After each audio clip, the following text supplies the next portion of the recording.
Collaborative learning environment with challenge and care, where passionate professors and dedicated students come together to explore new ideas and expand their horizons. But it's not all about the classroom. Our vibrant campus offers a rich array of extracurricular activities, from NAIA division athletics to artistic performances that will inspire your creativity.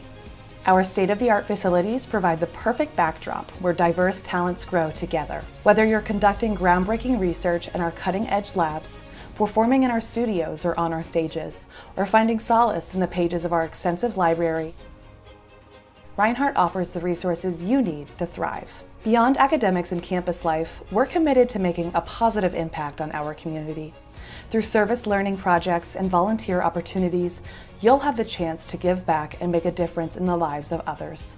Here at Reinhardt, diversity is celebrated and cherished. You'll connect with students from all walks of life, creating lifelong friendships and gaining a global perspective that will serve you well in today's interconnected world. As you embark on your journey at Reinhardt and do the real work for the good life, remember that you're joining a proud tradition of excellence. Our alumni have gone on to achieve remarkable success in a wide range of fields, and you too will have the opportunity to make your mark on the world. So, welcome to Reinhardt University, where every day is an opportunity of learning, serving, leading, and creating lasting memories. Your journey starts here. Welcome to Reinhardt University, a place where academic excellence and vibrant campus life come together to shape your future.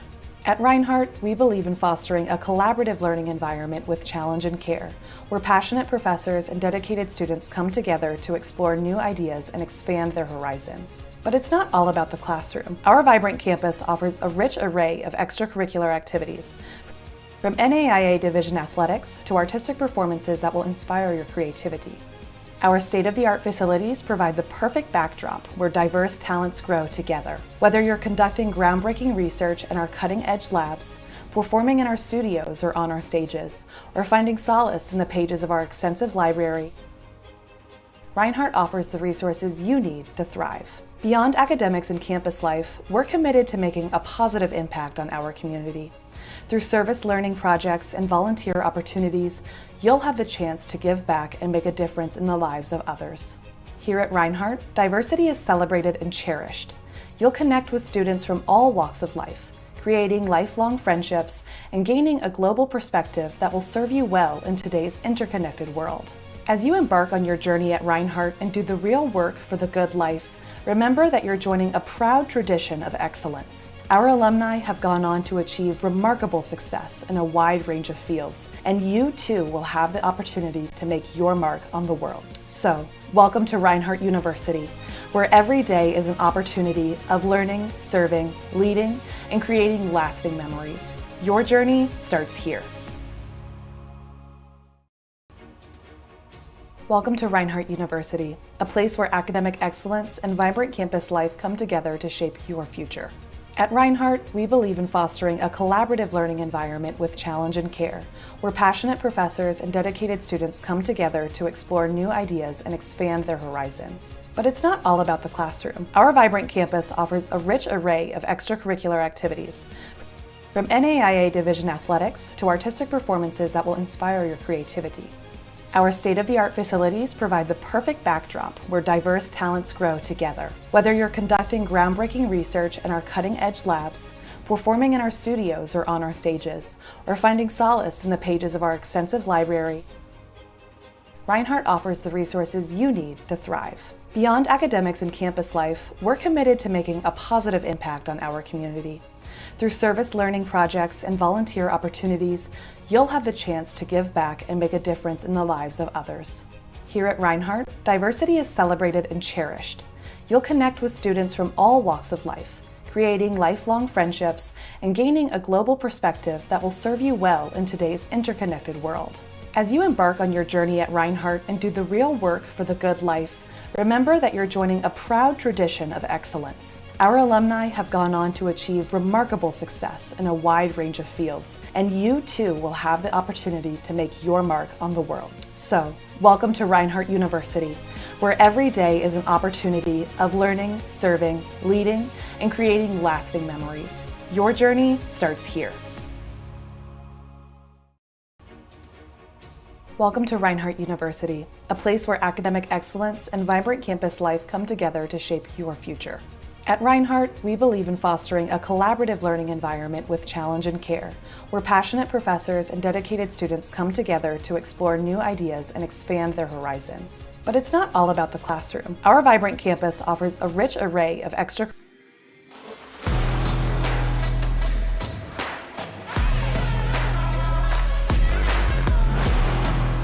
Hello and welcome to Waleska, Georgia. Thank you for being with us in the Appalachian Mountains. Thrilled to have you along for the ride. It's finally time. The NAIA opening round, and the Birds are going to battle it out at Ken White Field today. I'm Gabriel Schrei. Lorenzo Robinson is here with me for what promises to be a really exciting matchup between the Kaiser Seahawks and Reinhardt Eagles. Should absolutely be exciting. Reinhardt coming in after a phenomenal regular season run. 38-16 record, 25-5 through one of the tougher conferences in the country, the Appalachian Athletic Conference. And Kaiser coming in at 32-21. They're the 4th seed, and they're going to try to take down the Giant at home in what figures to be a very exciting contest. Reinhardt going to start on the defensive side of things in the top of this first inning. We'll get a look at the offensive bat of the Kaiser Seahawks first. The Seahawks have been so good this year swinging the bat. Talk to me about their offensive success and numbers.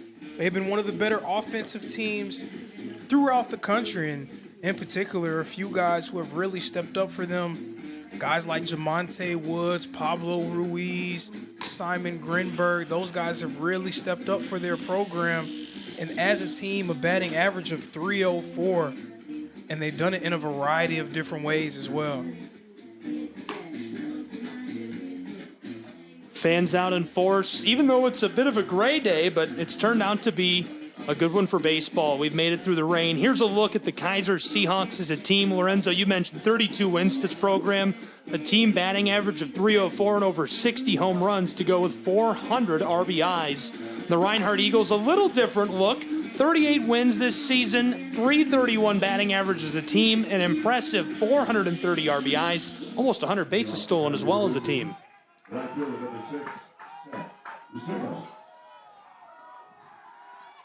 We're ready to go as the Seahawks take to the plate in Waleska, Georgia. Thanks for being with us.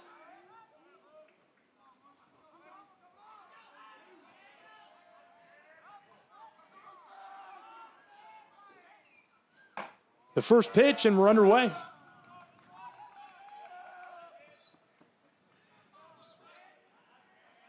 Count is 1-0. Driven back, deep towards the wall into the gap. It's down just inside of play as he rounds his way out into scoring position on second for the Seahawks. What a start. And what a start indeed. You can't really ask for a much better start if you're the Kaiser Seahawks. Again, trying to slay a Giant, trying to take down a #1 seed. Getting on board with an extra base hit definitely can go a long way towards helping them get off to a fast start against the Eagles. So already one in scoring position for Kaiser in Waleska, Georgia.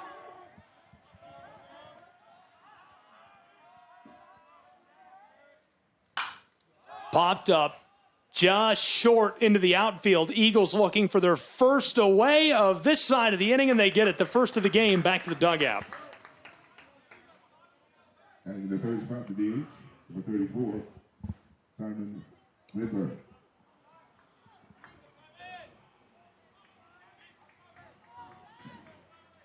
One away, one on board in scoring position for Kaiser's Seahawks in this opening round matchup in the early stages from Waleska, Georgia. Thanks for being with us.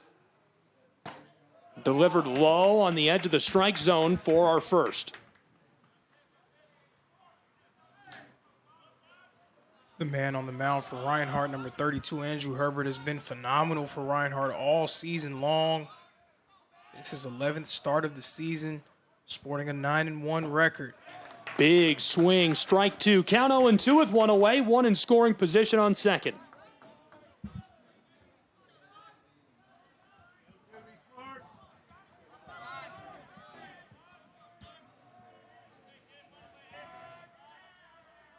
He's been so fun to watch this year, hasn't he? And it seems like every big moment, every big game, his level of play only rises and elevates. So you got to give him a lot of credit for being able to step up for his team throughout this season. But over the course of his time on campus, it's just something that fans of the Eagles have gotten used to. I was convinced we'd see him come in for the save in the conference tournament. Lorenzo and I were on hand in Kingsport. Big swing, strike three, 2 down. A hot start for him on the mound. Absolutely, and a big-time bounce back for him after giving up that double from Lucero, who's at second. But he's done a nice job of settling in, not allowing the play to compound, not allowing Kaiser to build any momentum at the plate so far. First pitch, he'll see it's roped to the left and snagged on the edge of the infield to keep him from running home.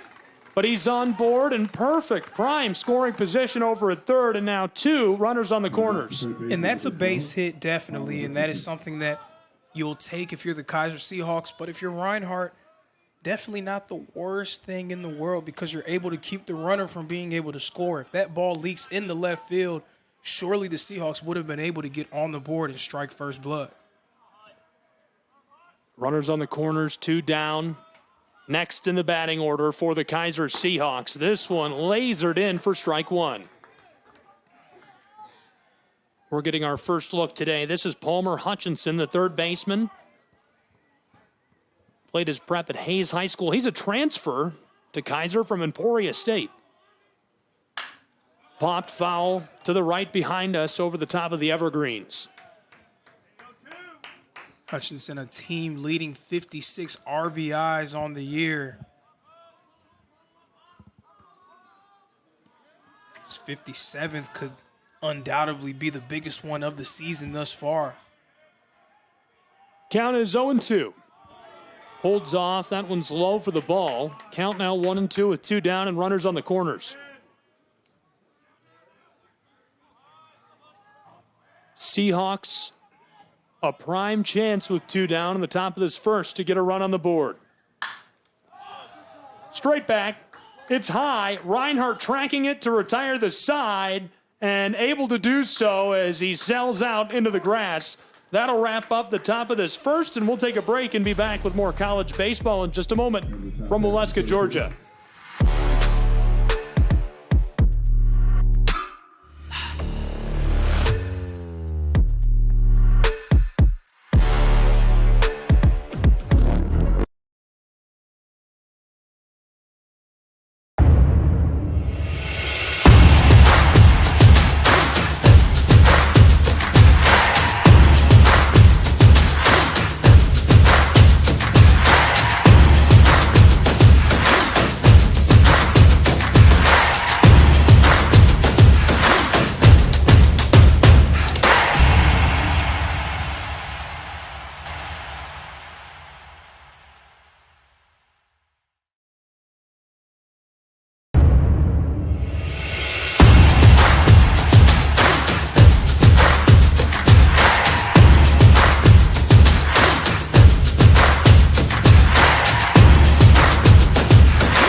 Welcome back to Waleska, Georgia, and inside Ken White Field. Thanks for being with us. Gabriel Schrei, Lorenzo Robinson. We're glad you're along for the ride. Scoreless as we flip to the bottom of the first. Scoreless, and it seemed like Kaiser was threatening to be able to score the first runs of this game. They had 2 men on base, a runner at third, but Andrew Herbert doing a nice job of getting out of the jam. So now we'll see what Reinhardt will be able to do at the plate.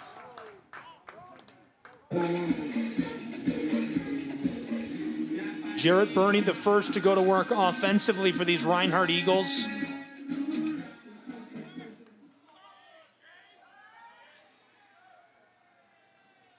Burney's been great all year long for Reinhardt. Batting .379, 42 RBIs, 80 hits on the season. Also 7 home runs, a multiple-time all-conference selection for Coach Burton's group. Jake Malloy working from on top of the mound for the Kaiser Seahawks to lead off.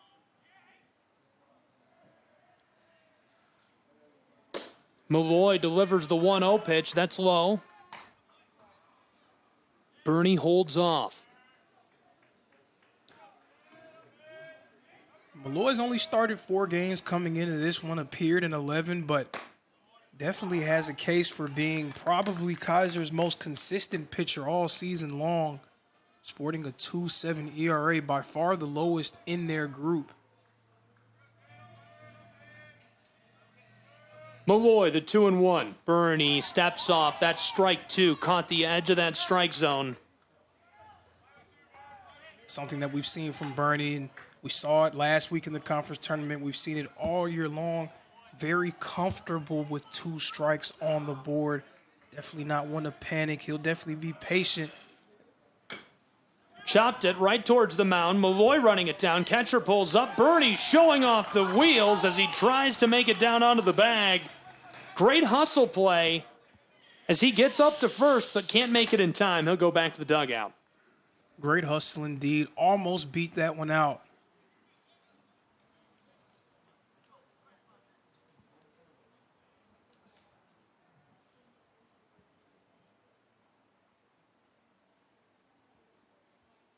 So Bernie to be replaced at the plate for the Reinhardt Eagles by Mercerio Allen. A quick meeting on the mound. Malloy, coach, today's umpire.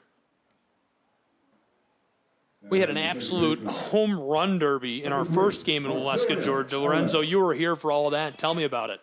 I mean, it was a back-and-forth contest between the second seed, the Jessup Warriors, and the third-seeded Point Park Pioneers. It was back and forth all game long. Point Park would be from behind, and then they would comb some runs together to tie things up, and it seemed like Jessup just always had an answer for them. And then Point Park absolutely exploded with 5 runs in the 7th inning. And that pretty much decided the game from there, attacking on a few insurance runs to win in what was a wild one, 13-10. Malloy brought the heat on that. 1 down already. A good play, but Bernie could not make it to the bag over at first. He grounded out. Malloy puts this one low as well, and already ball 3.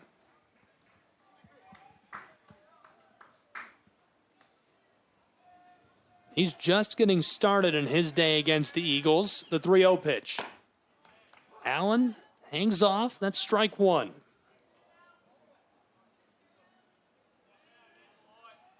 Not a bad decision there to lay off of that one, expecting to probably do the same unless he sees one that he just can't refuse. Allen tries to dig that out. Low ball. It fills the count.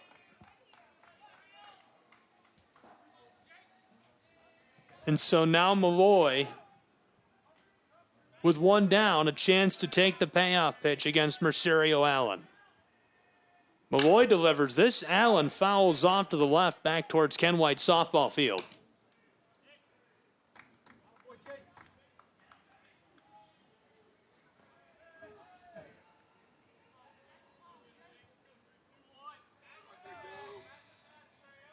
A second look at a payoff pitch as Allen holds off, and he'll be walked down that line up to first.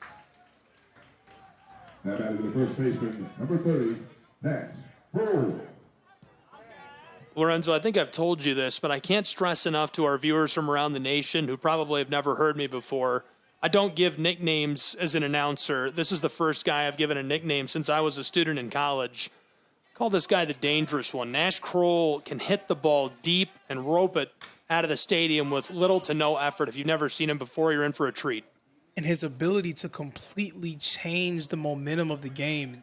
There are some guys who talk about quiet hits, right? Being able to lay down singles, you'll get the occasional double, but it seems like every time Nash Kroll is able to get himself on the board, it's loud and it's meaningful for Reinhardt.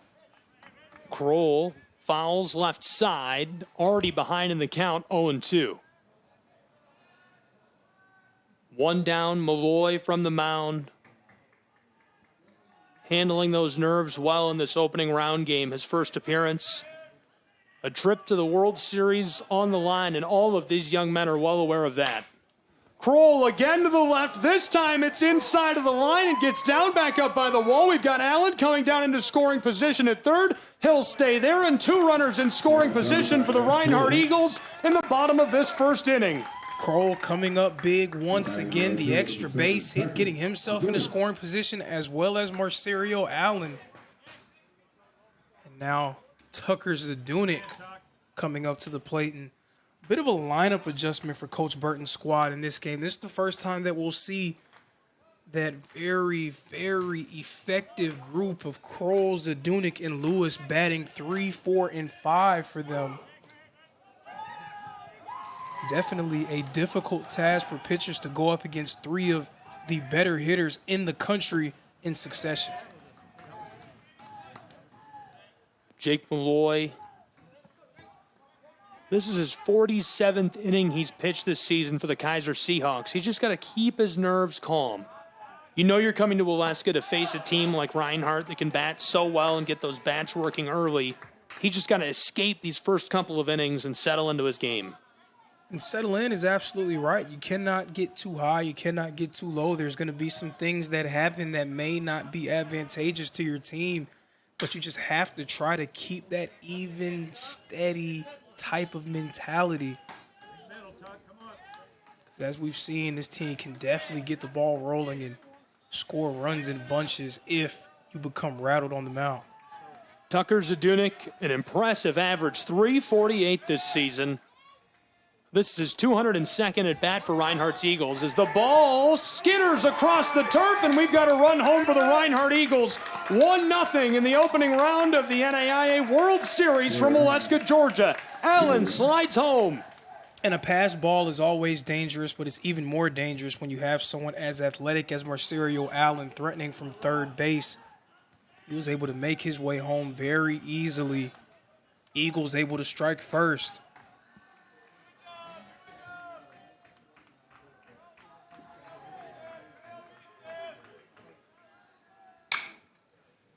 Blast this left side. It's well in play, and the left fielder grabs that. Kroll tags up, coming home and sliding for the plate as he's across for Reinhardt's Eagles. Sack fly from Tucker Zunic. He hit that one hard and as far as he could. Only able to get to the warning track, but Kroll able to cash in and score.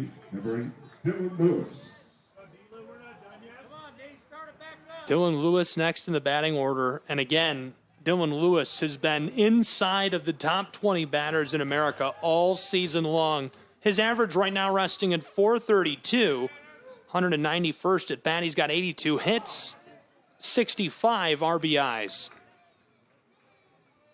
Also second on the team with 20 home runs. Second on the team with 20 just lets you know the kind of hitters on this group. Left side, picked up at third base, and he's cut down to retire the side. So a little cap for Malloy. He can feel good about the way they retire that side as we'll take a break. We'll see if the Kaiser Seahawks can shake it off and even us up as we go down the stretch. Top of the second coming up next. SESN from Waleska.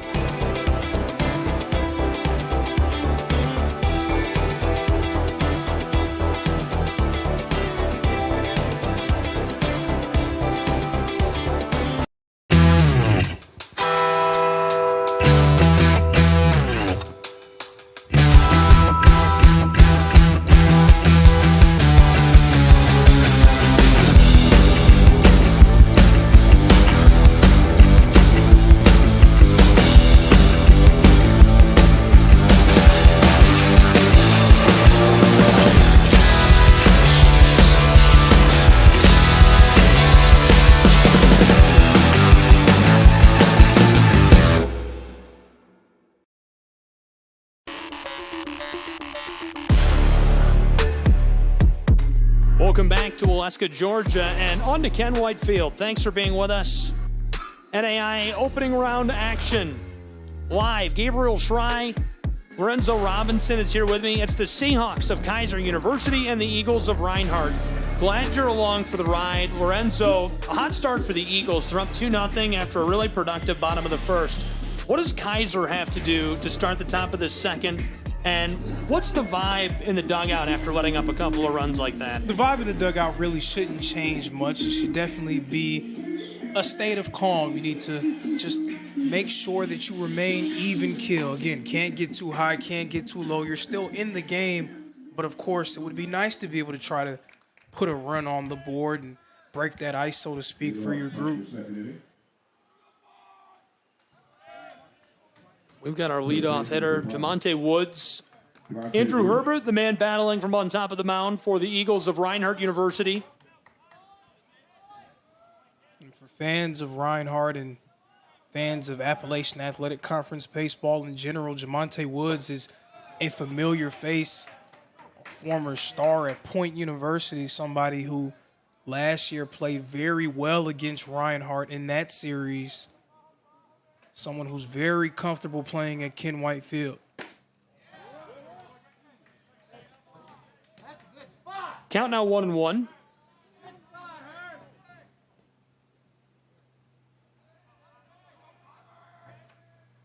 The 1-1 Skeeters through that turf into the backstop. Raises the count to 2-1 for Herbert and Reinhardt's Eagles.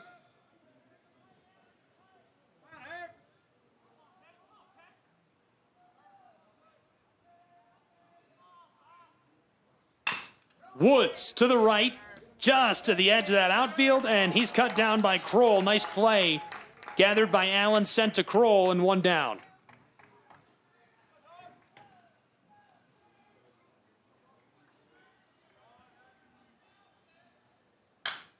Fouled off over the top of the backstop. Andrew Almendaire, the shortstop at bat now for the Keiser Seahawks. This is a Kaiser team that was able to overcome their... Right into Herbert's glove as he spins, looking to first to Kroll. He got him. 2 down. What a play by Herbert from the mound. That's unreal. What a play is absolutely correct. The presence of mind to be able to turn, spinning around to stop that ball from leaking into center field and also making the throw. Unbelievable play by Herbert. Not that we would expect any less. Dylan Simons now at the plate for Kaiser Seahawks. They trail 2-0 in the bottom side, or rather the top side of the second inning. 2 down, 2 quick outs to the Reinhardt Eagles as he suffers strike one. To that point I was making, this is a Kaiser team that has been able to overcome their fair share of adversity all season long. And it's been kind of an up and down year for them. They started the year 14-2. And they got into conference play, the Sun Conference, a few very good teams. Of course, the #1 team in the country, Southeastern, 5th-ranked Weber International, a few very good programs, Warner, St. Thomas, some really great programs down there in the Sun Conference. They went 9-15 in Sun Conference play. A lot of people wondering, was Kaiser going to be able to put themselves in position to make the NAIA opening round, and then a fantastic showcase in the Sun Conference tournament, which ended with a loss against the top-ranked team in the country, Southeastern, but it was enough for them to earn their way into the NAIA opening round. And speaking of earning your way, Simons has earned his way on the bag over at first. He's on board. We now go to Cam Verrier, second baseman. He'll take his cuts against Andrew Herbert. Herbert over 22 pitches now. Verrier is a transfer from Wake Tech. Played at Cleveland High in North Carolina. A native of Benson.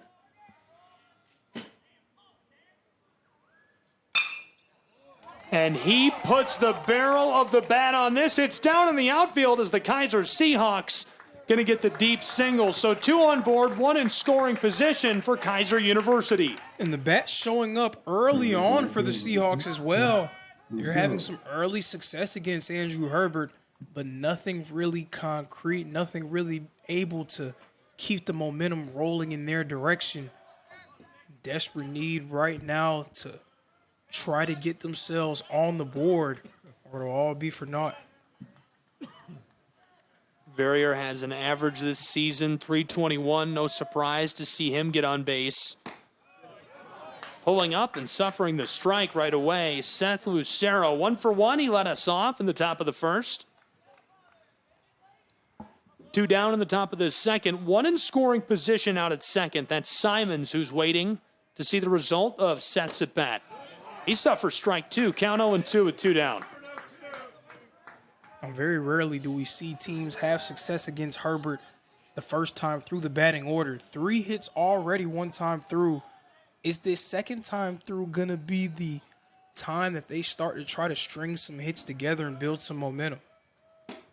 Big swing, and that'll retire the side. Well delivered by Herbert. We'll take a break with these two programs and be back with the bottom of the second, where it's 2-0 Reinhardt Eagles in the opening round from Waleska, Georgia. Don't go anywhere.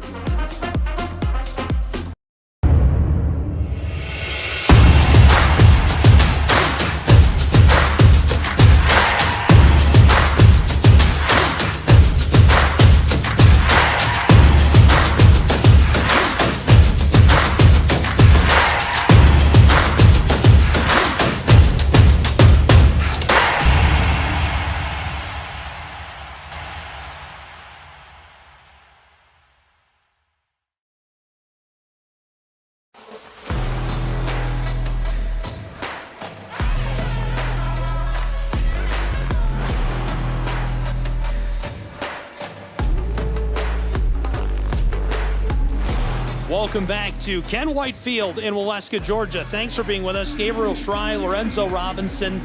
Glad you're along for the ride all day long. 2-0 early in the bottom of the first. The Eagles scored a pair of runs in thrilling fashion. Kaiser gets the bats working in the top of our second inning, but unable to bring anybody home. So the Seahawks starting to get some traction. Lorenzo, your feelings and thoughts going into the bottom of the second? Kaiser has to feel good about the way they've started at the plate. Their bats are beginning to work early on. But again, just needing to get that extra step, just needing to build a little bit more momentum to bring somebody home. Credit Andrew Herbert for being able to leave 2 runners stranded in each inning. And now Reinhardt trying to break the game open, already ahead by 2 runs. Jake Malloy looking decent in the first side he saw from on top of that mound. Obviously let up a couple of runs, but you can see he's going to even it out, calm his nerves as we go down the stretch. Now he has to face Adrian Vargas for Reinhardt's Eagles, the left fielder. Delivers a ball. Vargas has been really good this year for Reinhardt University. Definitely a name to keep an eye on throughout the course of this one.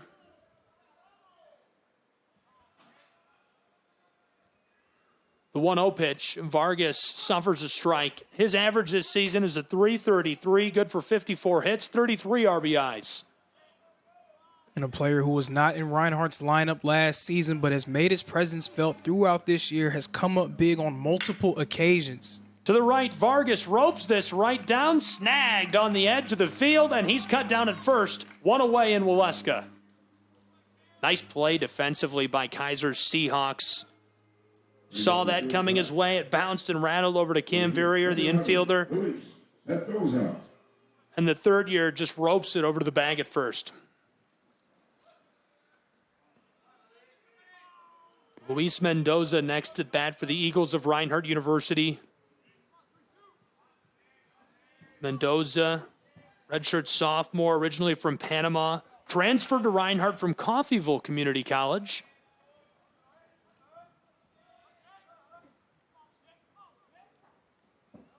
One down, Malloy looking good on this side of the inning.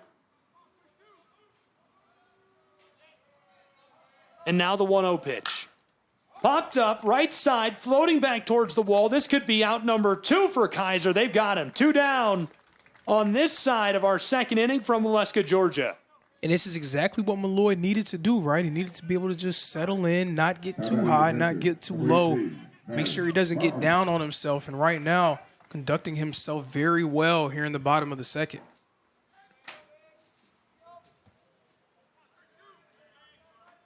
So Malloy has retired a pair. Now the junior from Stony Brook, New York, the catcher, Matty Maurer.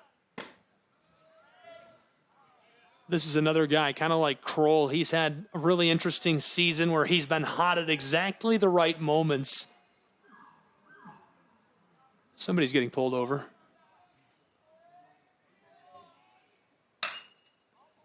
Looks like it might be Maurer, as this is along the edge of the chalk down near the field house, and I think he got it to retire the side.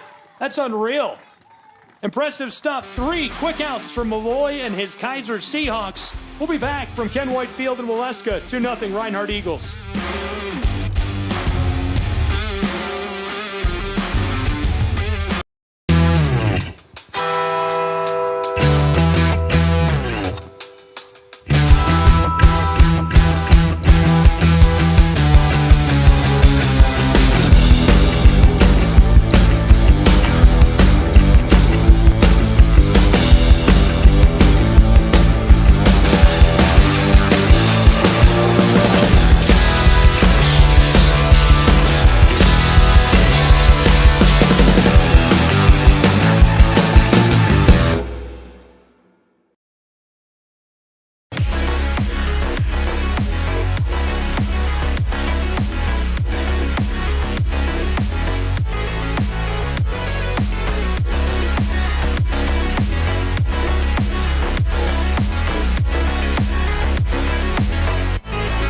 Welcome back to Waleska, Georgia. We're enjoying the music here. Gabriel Schrei, Lorenzo Robinson, 2-0 Eagles.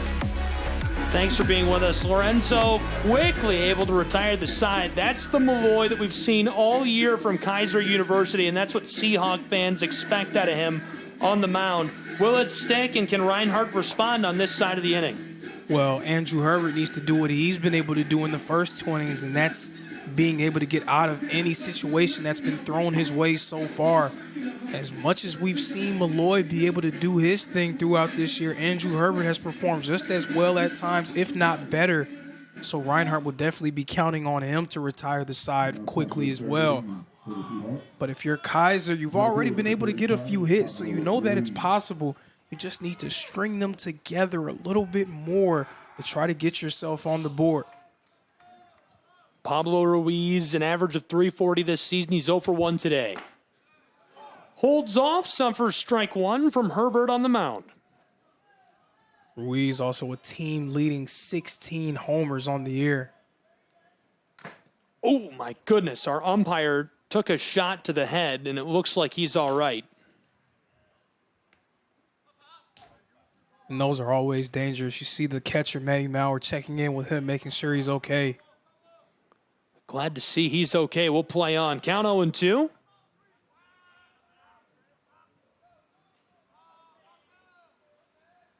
This one delivered low for the ball.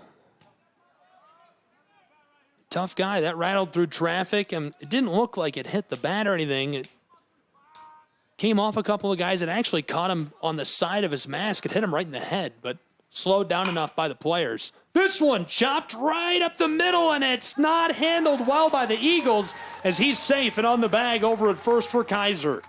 And initially, Andrew Herbert was going to try to scoop that one up, but it just went away from him. So Mercerio Allen went over and tried to corral it.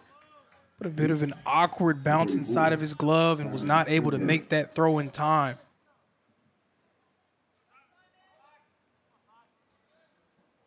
Two 2-0 Reinhardt Eagles, 1 on board now for the Kaiser Seahawks, who are looking to dig their way back in the early stages of this opening round World Series game from Ken White Field. Big swing, looking to go yard on that. Simon Grinberg, 0 for 1, the designated hitter. I believe that play officially scored as an E4. So not another hit for Kaiser, but another man on base. The 0-1 pitch, it's now 1-1. So Grinberg now represents the tying run for the Seahawks. Getting so early, so it's not really do or die time, but you do need to try to continue to keep pace because we've seen Reinhardt be able to go on these big-time scoring binges throughout the season. So you don't want to put yourself behind the 8 ball so early. You definitely can feel the tension, and I think the difference is just the gravity of this game. you don't want to even leave the door open to this slipping out of reach, whichever side of the ball or bat you're on in this one. Obviously, if you fall to the loser's side of the bracket, that's an awful feeling to have such a magical, historical season and have it all come down to this. It's one of the most beautiful and fun things for me about sports. Somebody has to go home. It's the big swing. Here's a play out at second, roped out there, and he's on board in scoring position. Nice play by Ruiz. Pablo making his way out to second. They're going to send him back, saying he didn't make it in time. I was certain he was safe. Those are bang plays, and I believe we talked about it a few weeks ago. NAIA maybe having the capacity to institute instant replay, and I'm sure plays like that to the people that would like for it to happen would definitely point and say, hey, that's the reason why you should do it, right? But nonetheless, another out on the board for the Eagles. 2 down for the Reinhardt Eagles. Herbert, the 0-1. Holds off, suffers strike 2. You spoke about the gravity of the situation, the momentous occasion that we have here today, and it's the sweetness of victory as well as the agony of defeat. You're going to see all of that here this weekend, as only one team can book their ticket to the NAIA World Series. 133rd at bat this season for Kenny DiClemente. 258 average for the Seahawks. Here's the 1-2. He pulls up. Herbert thought he got him, and he started towards the dugout, said, we got it, retired the side, and the umpire says, hold on, that's ball 2. It wasn't just Herbert. It was the entire team. They all took one step towards the dugout. Feels like me saying Ruiz is safe on second. Big swing. That will cash out the side and send us to a quick break. We'll be back in just a moment with more college baseball, the opening round of the NAIA World Series from Ken White Field.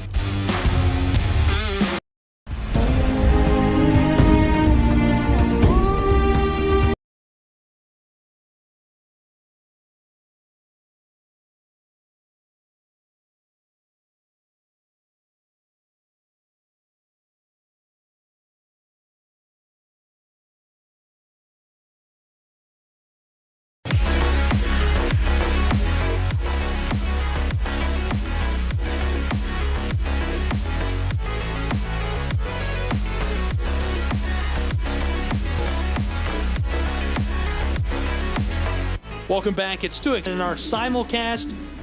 LJ Telephone Company carrying us on ETC3 today. Thank you for carrying us on cable television. Much appreciated, being available live and free on the terrestrial side. Lorenzo and I appreciate you joining us, whether you're on the Reinhardt University Athletics YouTube channel or across the many digital platforms of SESN. Lorenzo, your feelings as we enter this bottom side of the third?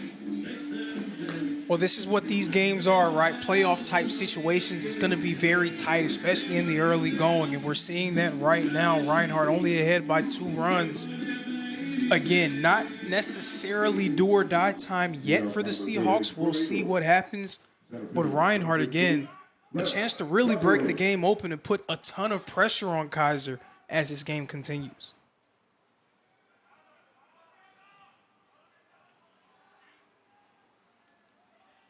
Bottom side of the third from Waleska. He steps off on the ball.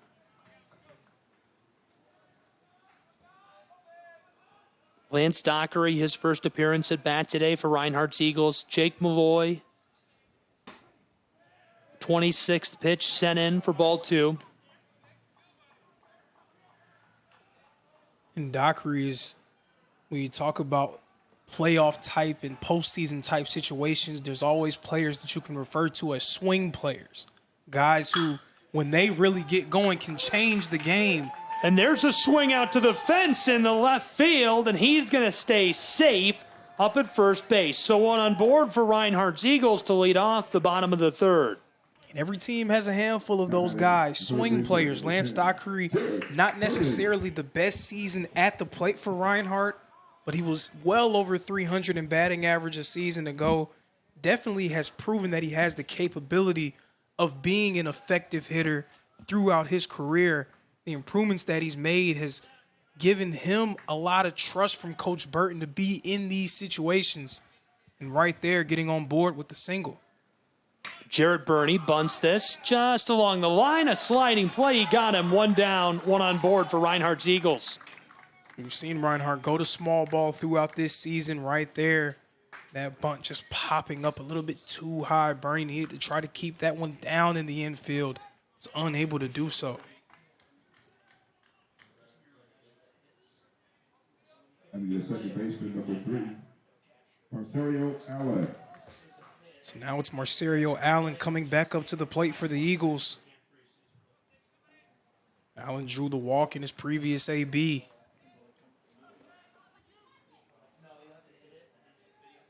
And Allen, another guy, another great addition to Coach Burton's squad. Crunches that. Floating, it's down in the gap, and he is moving across the bag at 2 and in scoring position at 3. Wanted to come home. Stays, and it might have been a good decision for Reinhardt's Eagles as they now have 2 in scoring position with just 1 down on this side of the 3rd inning from Waleska. And that was a very well-struck ball by Allen, but I would be remiss if I didn't point out Ruiz slipping out there in center field. So he was unable to get to that one. It dropped safely for the Eagles. And now 2 runners in scoring position with the dangerous one, Nash Kroll, at the plate. Nash Kroll, it seems like every time Reinhardt has needed a big hit, he's gone yard. Did it against Southeastern's Fire. Did it in the AAC tournament in thrilling fashion. By the way, that's available on the Southeastern Sports Network YouTube channel if you want to watch back that highlight. Made quite the splash with that one. Here's the 0-1. Ooh, he's hit with a pitch. Not the first time we've seen that either, as he'll take his place and load the bases over at first. And he takes that one, got him on his back, but he's a tough guy. I mean, that's par for the course with Nash Kroll. I mean, we've seen him take one, unfortunately, to the face this season. And a few days later, he hit a big-time walk-off home run. So you know he's very tough, and he's going to give everything he has for this team. So a meeting on the mound for Malloy, Kaiser Seahawks. What's your feeling on this early meeting? We're only into the bottom of the 3rd inning, and already a conversation between coach and the infield. And at this point, we kind of sound like broken records, right? We say, stay even killed, stay calm, stay within it. But that definitely rings true in this situation. I mean, Reinhardt has loaded the bases, but you can't just concede, right? You can't just say, okay, the bases are loaded, I guess they're going to score. You need to do everything you can to try to limit the damage. Of course, easier said than done, especially with a former All-American now at the plate in Tucker Zunic. 1 down already for the Kaiser Seahawks, looking to retire this side and avoid damage. Big swing by Zunic for strike 1. So Kroll is on board at first, Dockery in prime scoring real estate at 3rd, and that's Allen on board at 2nd for Reinhardt's Eagles. And the sack is definitely in play for Reinhardt here. Right side, floating, and it's into the glove of the fielders, so all 3 stay in position as there's 2 down in Waleska. A bit of good luck on a well-struck ball for the Kaiser Seahawks. Well struck, but the gift and curse that comes with power is sometimes the ball just lifts off your bat too fast, right? If he was able to hit that a little bit higher, and if it would have just hung in the air a little bit longer, then maybe Dockery would have been able to score. Unfortunate for the Eagles. But still, the bases loaded with one of the best bats in the country in Dylan Lewis at the plate. Bad time to have Dylan Lewis at the plate if you're the Kaiser Seahawks. He could break this open right here. Dylan Lewis, I can't stress it enough, folks. He's been electric this season, an average of .432. Left side, down along the line, and it's going to send us back into position. This one goes foul.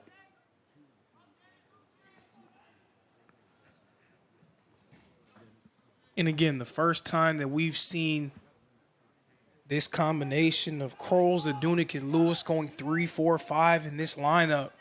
No rest for the weary if you're the pitcher on the mound going up against that group in succession.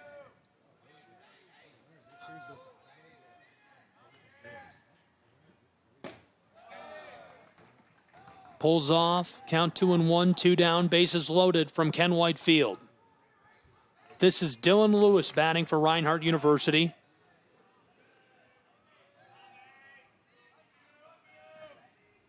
Malloy, this one chopped foul to the left, and Lewis returns to the plate with a count of 2-2.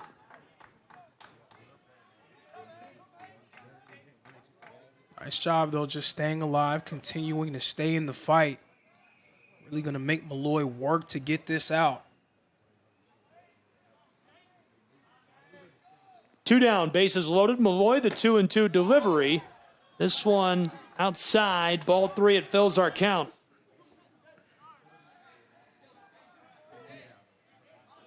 A very consequential full count, too. Another ball, and Reinhardt's able to score. And a strike ends the inning. I mean, a very big one here. Dylan Lewis strikes out at the plate for Reinhardt's Eagles. So we'll take a break and flip sides and be back with more of the opening round from Waleska, Georgia in just a moment. 2-0 Reinhardt Eagles lead.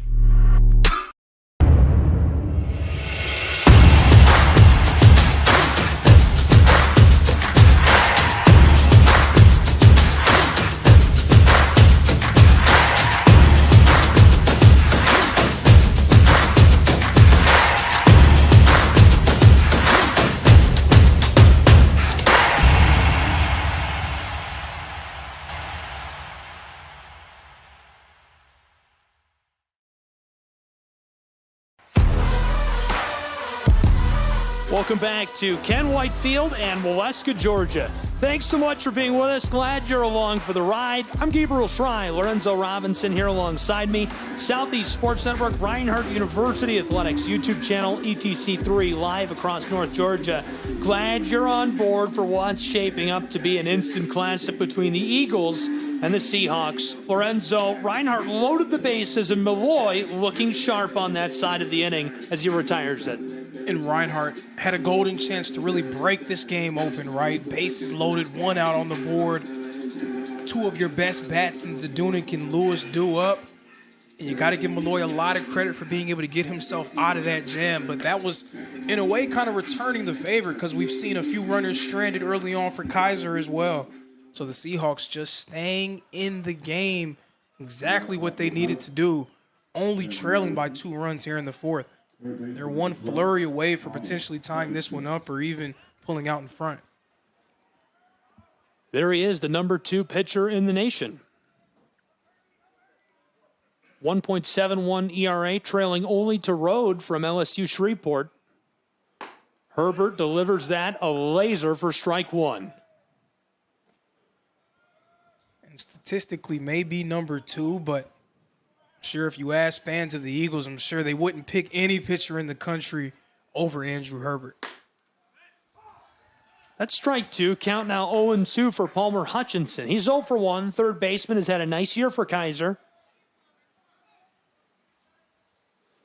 Top of the 4th inning where it's 2-0 Reinhardt Eagles. Those runs didn't seem as consequential when they scored them as they do now as we're into the 4th inning. Now they seem like a big deal as we've seen people getting into scoring position and sides being retired by these pitching staffs.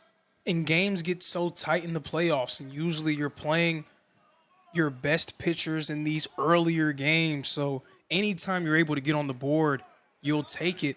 And anytime you have runners on base, it is imperative that you capitalize.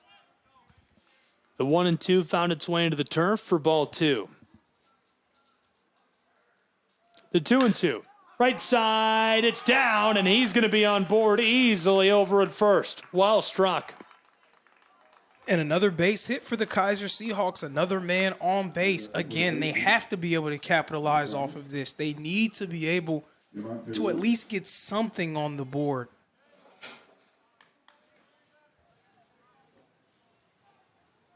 And to them, maybe nobody better for this situation than someone who is familiar with the territory, familiar with the Reinhardt Eagles, and Jamonte Woods. Woods an average of 371. Right side, oh, it's rolling right up the line, and he says it went foul. I'm not so I don't know sure if either. that one went foul. Again, something instant replay. For the proponents of instant replay, another feather in their cap. Man, that was close. That's fun. That's the kind of stuff you come out to see, really. And I don't care if you're ESPN out of Bristol, Connecticut with $2 million in cameras. That's a hard shot to get. I mean, you have to be here in person to see how close that was. That was 2 inches off the line. I'd venture to say it wasn't foul. Just from the naked eye, of course. I would probably need instant replay to make sure, you know. I don't. Do you want instant replay? Here's the 0-1 to the right side. Kroll on that as it goes foul. Well, I can definitively say that one went foul.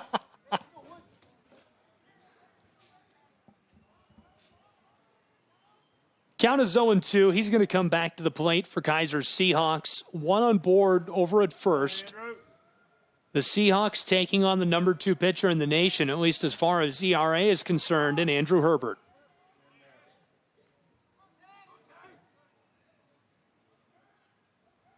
From the mound, Herbert, the 0-2, and this one going to be outside of the zone for ball 1. Woods is going to be disciplined. He's not going to just be a free out for Herbert. He's going to have to work to be able to get him. Really tight. Count now 2-2. Hello, NAIA ball, who I'm sure is tuned in. Those guys are like our own personal sickos committee. I love it. And watch everything. Popped up. That's the edge of the outfield here towards the fence. Center fielder tracking it. He's under it, and that'll retire him. So 1 down and 1 on board for the Kaiser Seahawks. Reinhardt Eagles. Herbert takes a sigh of relief as that one skies out just along the fence.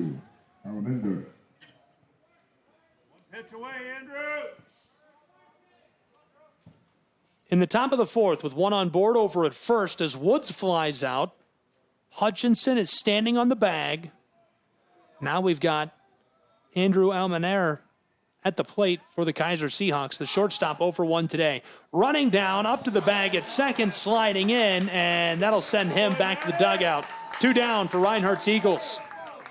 And Matty Maurer wasn't the Appalachian Athletic Conference Gold Glove recipient, but a very phenomenal defensive player in his own right. Maurer, again, that's his second put out of the game from that backstop position.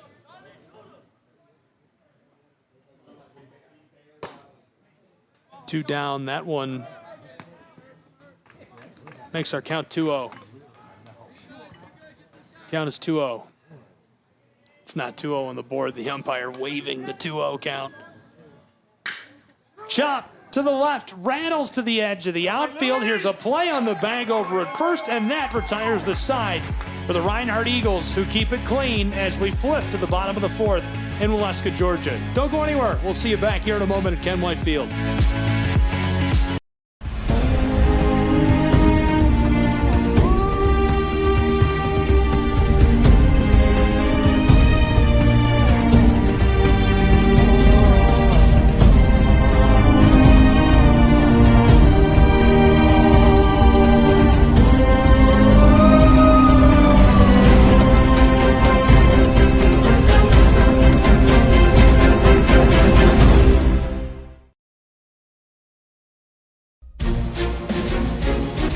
Welcome back to Waleska, Georgia, and on to Ken White Field. Glad you're with us. Hope you're enjoying today's matchup. A really exciting one between the Eagles of Reinhardt University and the Seahawks of Kaiser as we flipped into the bottom of the 4th. It's 2-0 Reinhardt Eagles, the opening round of the NAIA World Series live on SESN and ETC3.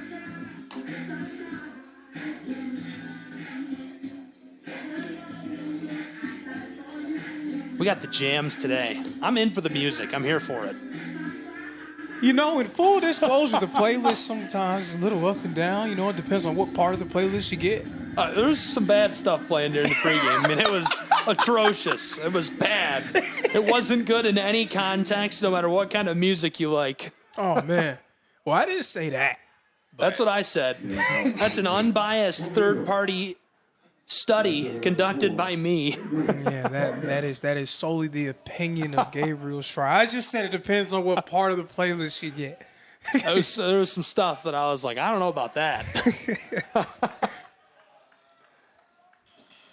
2-0 Reinhardt Eagles, bottom of the fourth. Beloy delivers strike one. And Reinhardt and Andrew Herbert, they've done a really nice job of being able to hold Kaiser at bay. There have been a few situations where they've been able to get men on board and guys in the scoring position, and the Eagles have done a good job of getting out of those situations. So now they have to help themselves offensively as well. They need to get the bats going. I'm taking a peek as this one is fouled off to the left up at Kingsport, Tennessee, and Hunter Wright Stadium, also on SCSN. The Weber Warriors, number 6 in the nation, leading the Freed Hardeman Lions 1-0 in the bottom of the fourth there. It's a close one. Weber, another Sun Conference representative as well. Right side, deep towards the wall, coming down. A play at the fence as this one is down, and he's safe across second, heading into prime scoring position at third. Slides in, he's on the bag. Perfect position for Reinhardt's Eagles. Showing off the wheels, Adrian Vargas able to get himself in a threatening spot. A leadoff triple, the rare leadoff triple, just what the Eagles needed. Now a man on third. Need to try to just bring him home. If nothing else, at least putting one run on the board.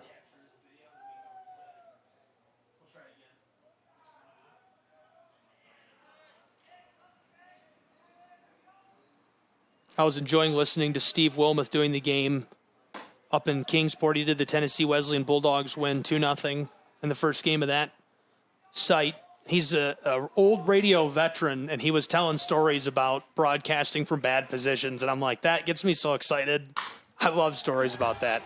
Left side, and that is a big boy hit right there as Reinhardt brings him home, and he slides for the double out in scoring position at second. 3-0 Reinhardt University Eagles. And we've spoken about the clutch batters that Reinhardt has up and down their roster.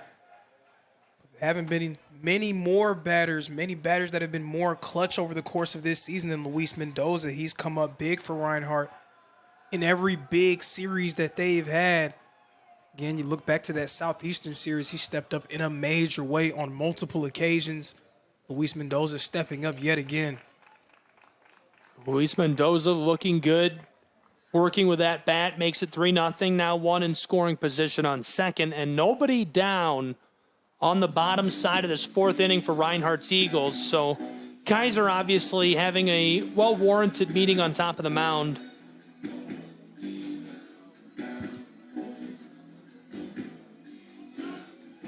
What I really enjoyed about that last play, though, was kind of the irony when you see Adrian Vargas, after that hit, just making a casual stroll to home plate.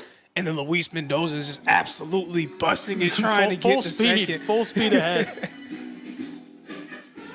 Really good look in the bottom of the fourth to add a run, an insurance run, as we're midway through this one, an opening round game from Ken Whitefield. Glad you're with us. I'm Gabriel Schreier. Lorenzo Robinson is here with me. It's 3-0 Reinhardt University Eagles. AAC's Coach of the Year, John Burton, calling the shots from the dugout and doing so very well to this point. We've got a change pitching for Kaiser's Seahawks. If you couldn't see, it's Chuck Fishbaugh, right-hander, originally from Jupiter, Florida, and he transferred to Kaiser from Palm Beach State. He's a fourth year, 6'4". He's got some height on him, and I like the delivery. Look at that. A bit of an intriguing arm slot, to say the least. I like it. I'm here for it.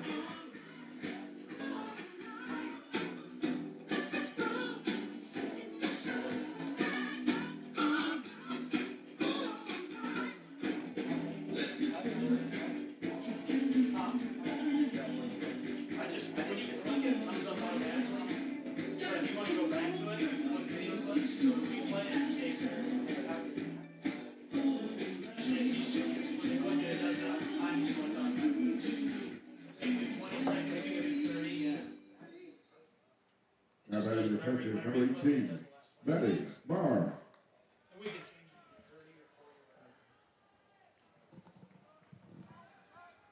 So we'll see how the pitching change to Fishbaugh affects things. His ERA is 4.28.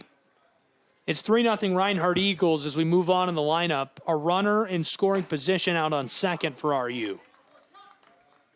And that early pitching change being made, taking out Malloy, he didn't necessarily have a bad outing. It's just games like these, they're so important. These postseason games, you want to try to put your best foot forward. And already trailing by 3 runs, you don't want to allow Reinhardt to build too much momentum, especially before it's too late. You don't want to allow those bats to get to going. So now you try to just slow their momentum down in any way that you can.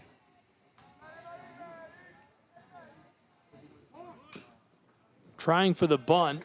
Matty Maurer fouls this off into the backstop. The catcher over 1 today. Chuck Fishbaugh just getting his day started. Count now 1-2 for him and the Seahawks as he's working from on top of the mound. That was a rare bunt attempt there from Maurer. Not really sure if I've ever seen him try that one. But again, expect the unexpected when you talk about postseason play.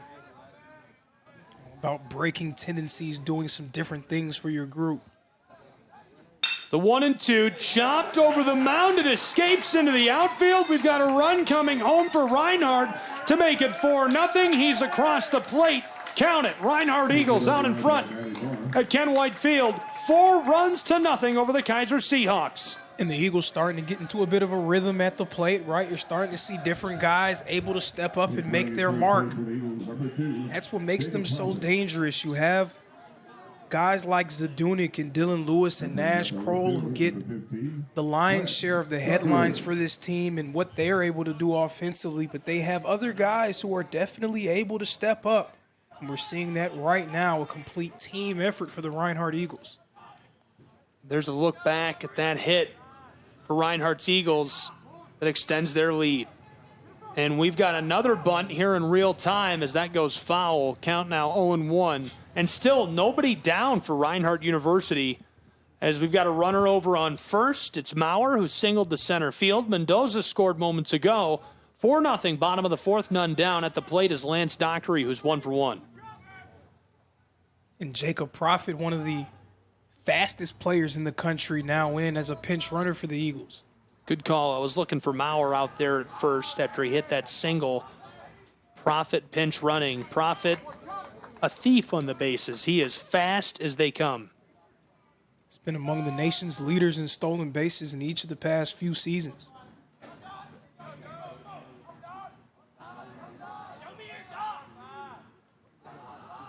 Unbelievable to me that he's not in the top 5 as this is fouled off. He stays alive, count 0-2.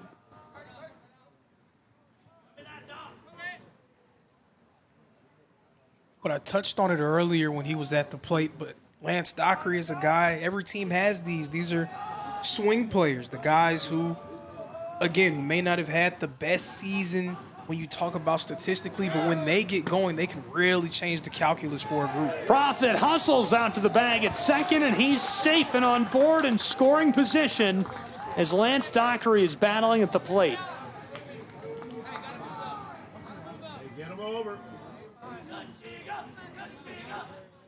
Lance Dockery has had a nice year for Reinhardt University. He's originally very local to the area, just about 45 minutes up I-75, Ringgold, Georgia, former Tiger.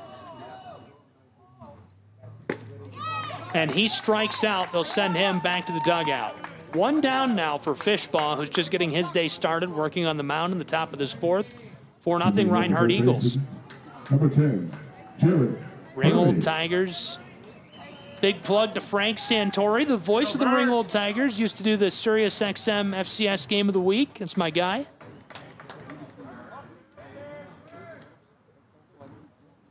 One down, 1 in scoring position. Prophet is on board out at second as strike 1 is suffered by Jarrett Burney.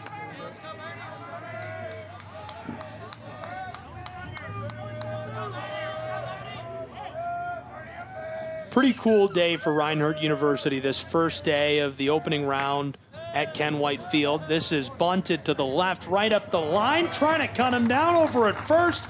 And what a play by the Keiser Seahawks, able to gather that up get in position, throw that across his body, and cut him down on the bag at first. So 2 away now for Reinhardt's Eagles, but a runner, and a fast runner at that, in prime scoring real estate on the bag at 3. So now you're opening the door where a base hit. Profit has not even 60 feet to really even get home and score another run for the Eagles. Just want to try to get something in play to bring him home.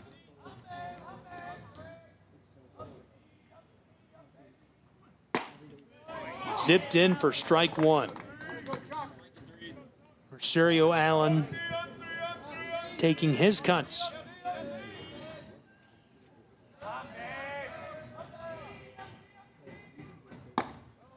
This one going to be delivered just outside of the strike zone for ball 1. The unique delivery from Fishball probably takes a few pitches for these batters to get used to seeing it. Fouled off. 2 down, bottom of the 4th. 4-0 Reinhardt Eagles after they've scored a pair of runs in this half inning. Fishball looking to retire this side with the speedy Profit on the bag at 3. To the right side, edge of the infield, and he cannot win that race as that retires the side and sends us to a break. We'll be back with more of the opening round of the NAIA World Series from Waleska, Georgia and Reinhardt University.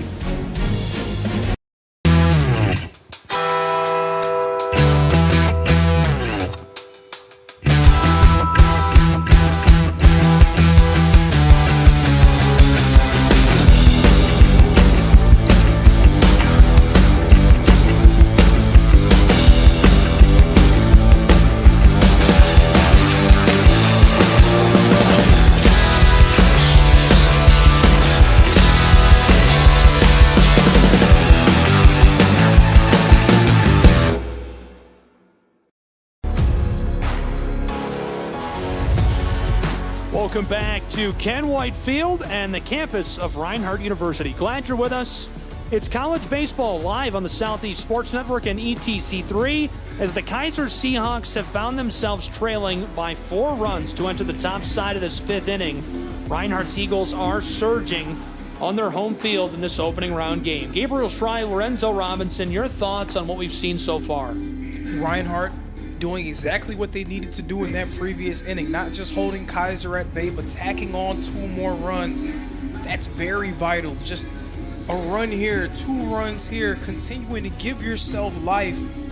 So now when that explosion comes, it has even more of an impact. They're already ahead by 4 runs, and I don't even really feel like their offense has gotten going yet. I don't either. A big shout out to these girls, led by Coach Ruiz, all the way to a national title for Reinhardt University. Unreal year for the lacrosse teams as the girls take the title, and actually the men's team falling to Kaiser, number 2 in the nation after just an unreal campaign. And before we get back underway, a big plug to this guy. I think we're going to see him on a plane to Paris. David Freeberg, I'd venture to say so, my teammate as of today.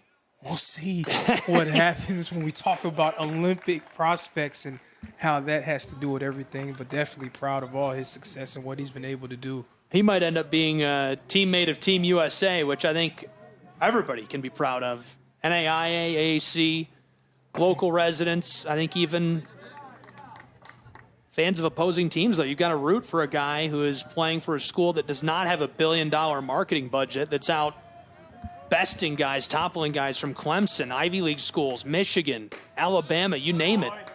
It's unreal to see that happen. All of your dreams are in front of you if you really want to chase, and no matter where you end up. I get fired up. You know, I'm a root for the little guy kind of guy, and that fires me up. I'm like, yeah, David, Reinhardt University, the Penn Relays, crushing it. Right side, this is a shot down towards the fence, trending backwards, and 1 down in the top half of this inning from Waleska. The Reinhardt Eagles send 1 back to the dugout. We'll see the next in the lineup for the Keiser Seahawks. Cam Verrier is 1 for 1 today, the second baseman facing down the number 2 pitcher in the nation, Andrew Herbert.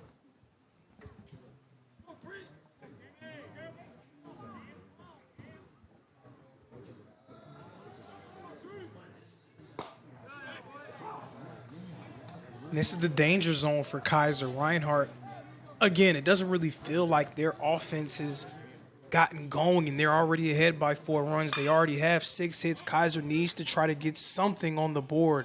Left side, back towards the wall, 2 down as Reinhardt's Eagles sweep underneath of that for the out. A nice play. Lance Dockery showing off the range a little bit, going all the way to the edge of left center to corral that.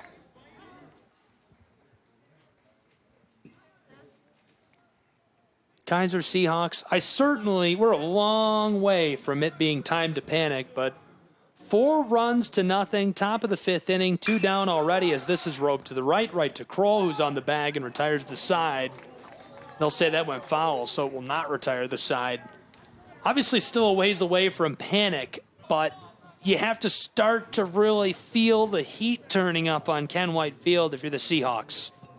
Especially because, again, it doesn't really seem like Reinhardt has done much offensively, so you have to feel like that avalanche is coming. Where will you be when it comes? You don't want to be down by 4 runs. You want to try to dip into that deficit a little bit, make it a little bit more manageable for you. Hey, 0-2. Find a spot. Weber Warriors leading 2-0, top of the 5th inning in Kingsport, Tennessee from Hunter Wright Stadium. Good idea. This Reinhardt Eagle baseball team went to the championship of the AAC tournament there just days ago. Fell to the Tennessee Wesleyan Bulldogs, who are battling it out in that opening round site. Chopped off foul. The softball team of Reinhardt University won the AAC championship in Kingsport over at Brickyard Park. You and I were there. And they're going to play at 5 p.m. Eastern time today. So best of luck to them and the Tennessee Wesleyan Bulldogs softball team, who both made it into the opening round. Big swing there. That retires the side.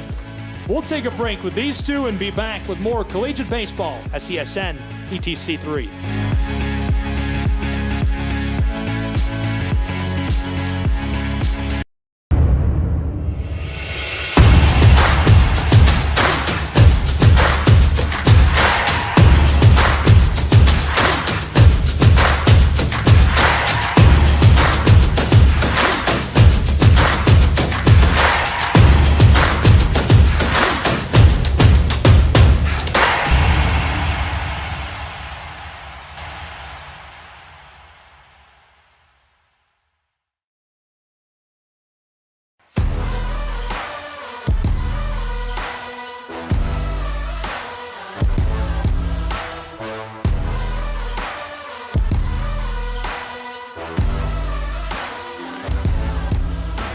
Welcome back to Waleska, Georgia. Be sure to get connected with us on social media. You can find the Reinhardt Eagles at RUEagles _ in there. Find us at the Southeast Sports Network at SESN Sports. Glad you're along for the ride all day long. A really good one underway. 4-0 Reinhardt Eagles lead as we flip sides of the inning. And right now, the Seahawks of Kaiser are just looking to find a way to get back into this. In the first step of that is being able to hold Reinhardt at bay here in the bottom of this inning. Again, the danger zone for the Kaiser Seahawks right now in the 5th, trailing by 4 runs. Nash Kroll is coming to the plate. It's going to be Kroll, Zunic, and Lewis coming up. You cannot allow Reinhardt to be able to extend their advantage. Popped up right side, trending foul towards the dugout, looking for it, and can't get under the ball. Prime opportunity, nearly able to capitalize for Kaiser. Jamonte Woods did his best to try to track that one in the air, but it's like he may have lost that one in the lights or something. Yeah, though, it's a weird lighting day. Because it's so dark and gloomy outside, you have to have the lights on, but it's not necessarily dark. So it's just kind of weird. Unique. It's just, it's an odd day because it is dark, but then you've got the stadium lights, but the sun is coming through a little bit, so you're still getting the UV rays cutting through the clouds. That's going to affect your vision. Kroll pops it up right side. Looks like he's going to be able to send him to the dugout, and he does. 1 down for the Kaiser Seahawks. Nice start to this side of the inning in the bottom of the 5th.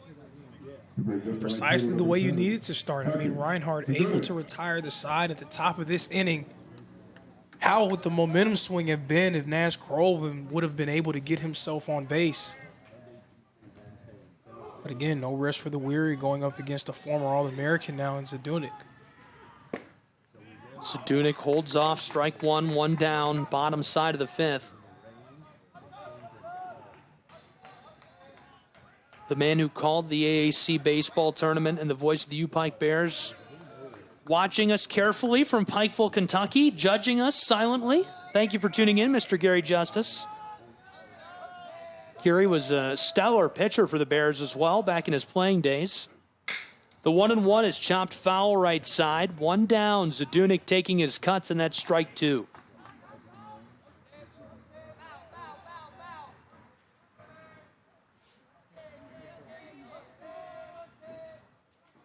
I'm so thankful. I better not say this. I better not. I'm really happy about the sky. Is that too much? Is that? I'm knocking on wood. Yeah, you can't. I'm excited that the sky is dry for now. Yeah, you can't. Today, even, the whole day. Yeah, I've really done it now. You can't even say anything about that. You have to just kind of let that. Pull up the weather radar. You kind of just have to let that roll off your back, and we'll turn this thing into the Weather Channel. You know. Count is full for Zunic. One down. Looking for that payoff pitch. This one chopped foul left side as he stays alive.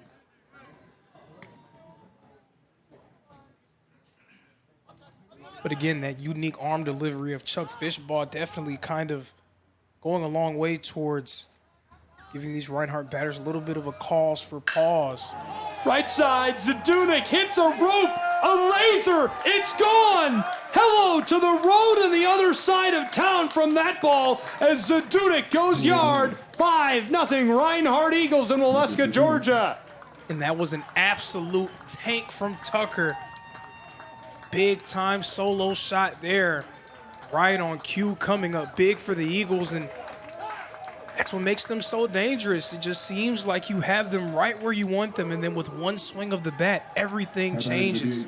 An absolute bomb from Tucker Zunic that makes it 5-0 Reinhardt Eagles at Ken White Field, and we're ready for the next in the order, Mr. Dylan Lewis. And we talked about it the first time we saw him, brought it up a little bit the second time he was at bat.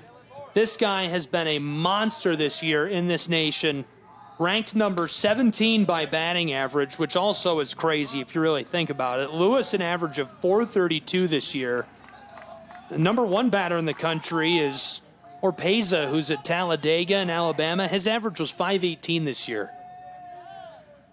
And generally, when you have a player on a team that is so talented and has produced the way that Dylan Lewis has produced throughout the year, you look at the stat sheet and you say, well, he's 0 for 2. We're doing a nice job. But Reinhardt, plenty of guys who are able to step up and make plays, and we're seeing that today. That's the problem with playing a team like Reinhardt. And that goes both ways. The Seahawks have that many bats that work for them. When you're playing a team with this many producers, it's not good enough to hold 1 or 2 guy down throughout the course of a game, throughout the course of these 9 innings. You can hold Dylan Lewis and Nash Kroll from getting big hits, but there's just too many guys in the lineup for these two teams. Right side, this one just spirals into the edge of the outfield. A race down to the bag at first. He couldn't win that, so he'll go back to the dugout with 2 down for the Kaiser Seahawks. And that was a phenomenal play there by the second baseman, Verrier, to be able to track that one and make the throw in time. So, Lorenzo, I would say you're familiar with Jessup now, right? I would say so. Worth noting that 2 batters for Jessup are in the top 15 in the nation. At number 13, Petrila, you've just seen him play. I'm sure you saw a lot of him. His average this year is a .438. And number 2, right behind Orpeza, who's in Talladega, Alabama, Fury, .494 batting average this year. Definitely not surprising from the offensive showcase that they had yesterday, just a few moments ago, but... Right side, race down to first. He won't win it as that'll retire the side. We'll take a break with these two and be back with more action between the Eagles and the Seahawks. SESN ETC.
Welcome back. A really good one at Ken White Field from Waleska, Georgia. And we're glad you're here with us for it. It's the opening round of the World Series. College baseball, Reinhardt Eagles, Kaiser Seahawks. I'm Gabriel Schrei. Lorenzo Robinson is here with me. 5-0 Reinhardt lead over Kaiser as we've entered into the top side of the 6th inning. Kaiser needs to get the bats working. We're getting into the late stages of this one. Obviously some time left to play with, but starting to feel like mission critical is coming up. And your back is getting closer and closer to that wall right as the time starts to wind down, now entering into the 6th inning. They need to find a way to get themselves on the board. But as much as it seems like Reinhardt's batters are getting into a rhythm, Andrew Herbert is getting very comfortable on the mound for the Eagles as well.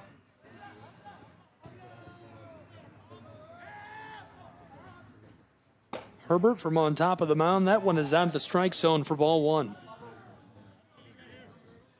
And you could tell how locked in he was when he gave up those first couple of hits in the earlier stages of the game, but no sign of worry or angst from him. Just continued to chop wood and carry water and was able to get out of those jams. Kaiser really hasn't done much of anything since those first 3 innings.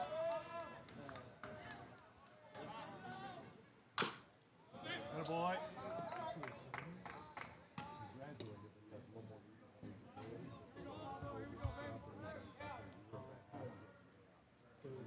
Pablo Ruiz quiet so far today. He's 0 for 2. Now would be a good time for his bat to come to life. Ruiz is an outfielder originally from West Palm Beach, Florida, played at Forest Hill, and he went to USF and transferred from being a Bull to a Kaiser Seahawk.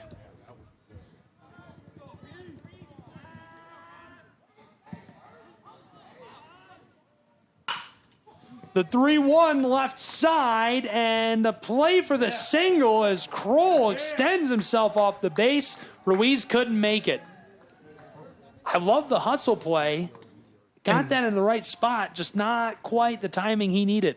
Definitely great hustle, but also, I don't know if our microphone caught that, but the audible "all shucks" from him as well. He was not very happy about that as soon as it left his bat. But definitely great hustle trying to make it to first and almost beat it. Yeah, he needed just a little luck on the placement of that, on the left side. Another half second, probably less, a third of a second, he'd have been safe. Who knows? The 1-0 from Herbert.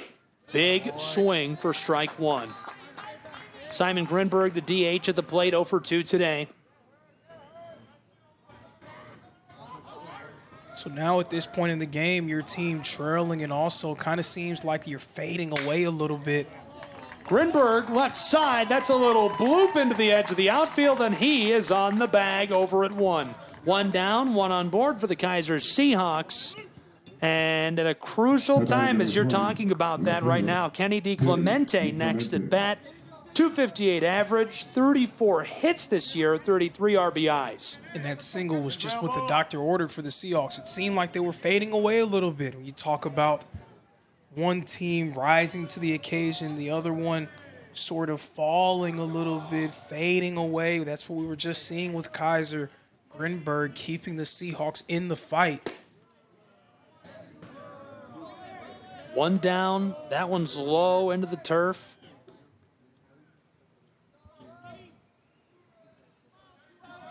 Top of the 6th, it's 5-0 Reinhardt University Eagles. That's chopped left. It rolls to the edge of the outfield. No runner in scoring position as he slides in, but is cut down on a nice play by the shortstop for the Eagles. And that was Luis Mendoza with the Jeter-esque jump throw and a phenomenal play by the second baseman, Allen, to be able to keep his foot on the bag and able to get that lead runner out at second. Get this guy. So a new man on board over at first. Clemente reaches. Grinberg cut down at second, so no one in scoring position. 2 down on this side of the inning as Palmer Hutchinson suffers strike 1. The third baseman, 1 for 2 today. They need some production out of Mr. Hutchinson here you can afford to keep stretching this out and keep kicking the can down the road. 273 average. On base percentage of 421 for Kaiser as he takes a ball on that. Count 1-1, 2 down, 1 on board at first.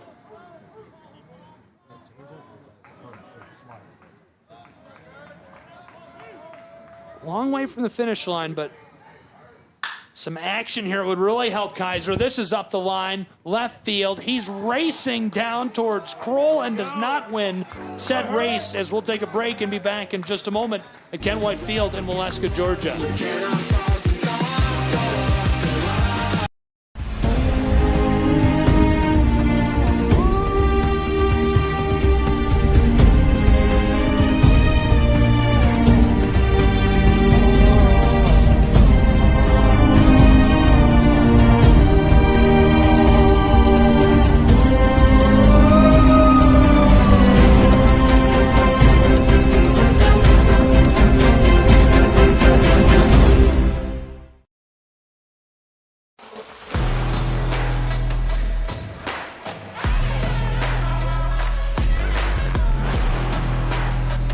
Welcome back to Waleska, Georgia, and Ken White Field as we flipped sides. We're kind of down the back stretch here. Eberl Shrine, Lorenzo Robinson, bottom side of this inning, 5-0 Reinhardt Eagles. Chuck Fishbaugh about to go back to work from on top of the mound. I don't know, it's getting late. 7th inning is coming up. That'll be the next chance, the top of the 7th for the Kaiser Seahawks to get runs back. Now that's not a tall order, 5 runs. But the amount of time they have to do it in is quickly closing. And that's what makes it such a dire situation for the team, right? And Chuck Fishbaugh was giving Reinhardt batters fits during his time on the mound until that big-time tank from Tucker Zunic. So now we'll see what will happen here. On the 6th inning, a shortstop. So now most of them have already faced Fishbaugh once.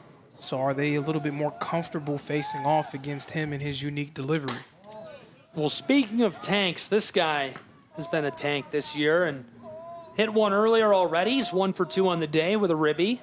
It's the shortstop, Luis Mendoza, just made a nice roping toss out to the bag at 2 to help retire the side. This time he hits the ball that way, and it's loose. Off into the fence as Mendoza running down onto the bag at first. He'll advance. And those are the kind of mistakes that at this point in the season definitely can come back to bite you. You're already facing off against one of the better teams in the country. The last thing that you can do is make it easier for them. Allowing Mendoza to advance on that error, definitely something that Reinhardt will take. This is Mr. Matty Mauter, also an RBI, 1 for 2 on the day. Maurer from Stony Brook. Right side, play down at 1. He will not win that race.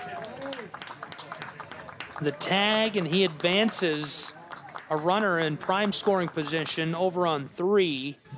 Maurer with a little sack to get him down there into that real estate. And that's what that play was all about right there, trying to get that lead runner in an even more threatening position. So now the sack in effect. Lance Dockery is able to just hit this hard and far out into the outfield, then Mendoza will surely score. But we see him right now creeping like he's threatening to try to potentially steal home. So another thing that you have to worry about if you're the Kaiser Seahawks.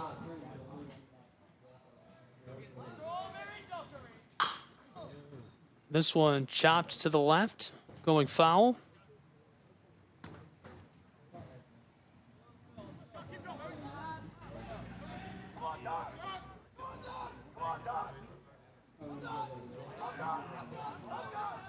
One down, prime scoring position.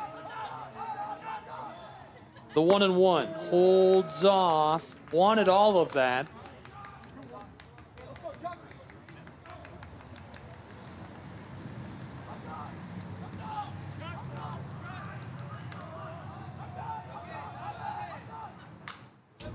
Fouled off into the backstop for Reinhardt's Eagles.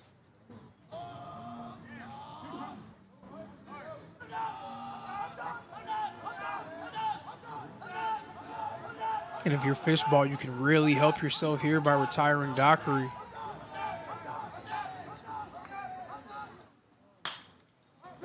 Popped up right side. Fishbaugh hoping for that retirement. Right on the edge of the dugout. He got him. 2 down for the Seahawks. And that was eerily similar to the pop-up that Woods was trying to corral earlier in this game. He lost it in the air. This time, able to keep track of it and gets that one leaning over his own team's dugout. A really good one underway. Coming to you live from Ken White Field in Waleska, Georgia, with the opening round of the NAIA World Series. Gabriel Schrei, Lorenzo Robinson, glad you've jumped on board for the ride. Buckle your seatbelt because this one could get pretty exciting. It's 5-0 now, but everything is on the line for these two.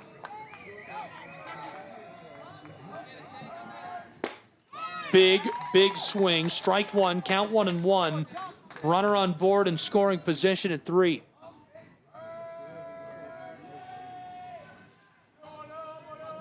These Seahawks of Kaiser have averaged 8 runs and change per game this year. So again, I want to stress, I do really feel like this is well within reach.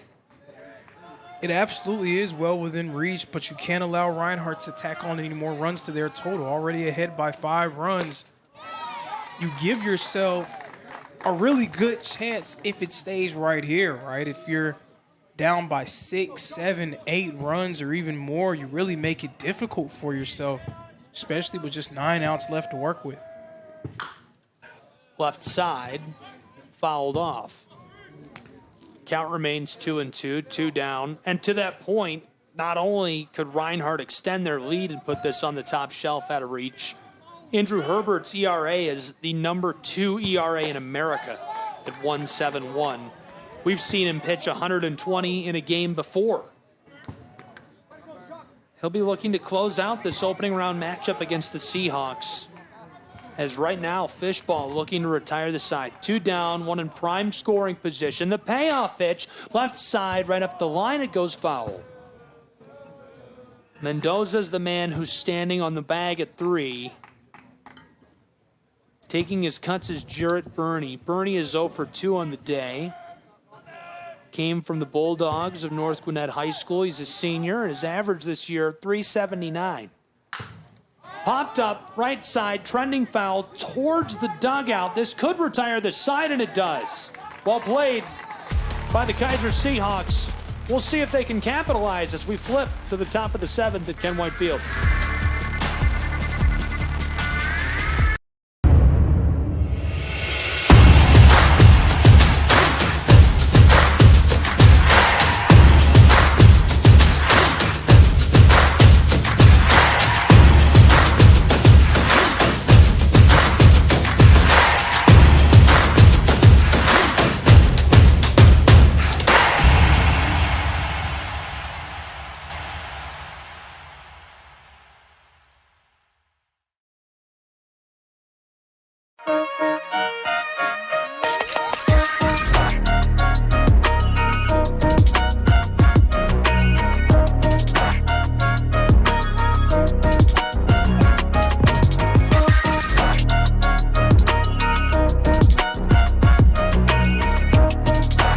Welcome back. Coming to you live from Ken White Field in Waleska, Georgia.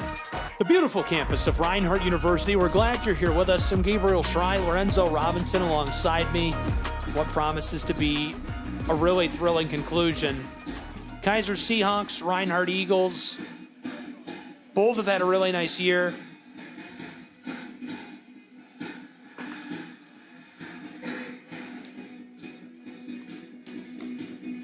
Both looking to wrap up this one in a totally different way. Kaiser is looking to get those bats heated up, find a way to score a couple of runs pretty quickly as they've only got 9 outs left to play with. Andrew Herbert is looking to pick up all 9 of those outs as quickly as he can. And it's super necessary, again, to try to just put something on the board, anything on the board, just to, number one, you're going to be able to take a little bit off of that deficit. But number 2, just to prove to your team that you can, right? It's a little bit of that mental edge that you can build if you're able to get something on the board, it's just something about having a goose egg that definitely, when you talk about your belief that you can win games like these, it definitely takes a chunk out of that belief. That goose egg is staring down Woods, who's at bat for the Keiser Seahawks. Taking on number 2 in the nation, Andrew Herbert, redshirt sophomore, also that underclassman. A transfer to Reinhardt. He told us on air a few months ago after one of his big wins that he transferred here because it's such a beautiful campus. He came from Saddleback Community College, and he's initially a native of San Clemente, California. The 2-2. Wow, blast this towards the fence, back, beyond the board, it's gone. Woods is gonna touch them all on the way home. It's only 1 run, but the goose egg is off the board for the Seahawks of Kaiser. And fans of Appalachian Athletic Conference baseball, they're very familiar with Jamonte Woods making plays just like that one. He had a few moonshots here on Waleska in that series between Reinhardt and Point. And right there, Woods doing what he does best. Back in one of his favorite venues, coming up big for the Seahawks. And here's a look back at that moonshot by Woods. He absolutely cranked at Herbert, stood in strong, thought he'd be able to deliver that, and Woods was able to take that and send it over the wall, out of here in the top side of the 7th inning. So none down, 1 strike for our next in the lineup as the ball skeeters off the turf. Andrew steps off, the shortstop. Count 1-1 for him. He's 0 for 2 on the day. But like you said, momentum, a big thing in this. Obviously, it's postseason baseball. You get that goose egg off the board. That's a great feeling. Left side, capitalizing. Shortstop ropes it to first and unable to make that play. It would have been unreal if he did. And yes, getting that goose egg off the board, definitely big, but doing it in such resounding fashion, in such a loud way, being able to get on the board after a solo homer from Woods. And now another man on the board as well, a guy at first, so potentially a chance to add even more runs to their total.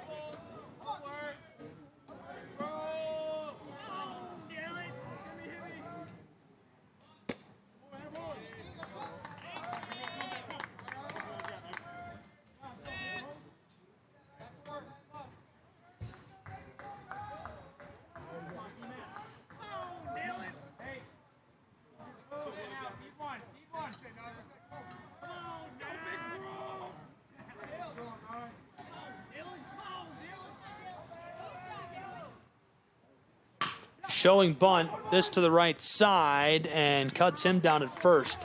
1 away. And we saw Herbert initially try to see if he could make that throw over to second and get the lead runner out.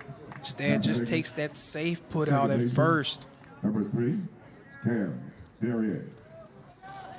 Dylan Simons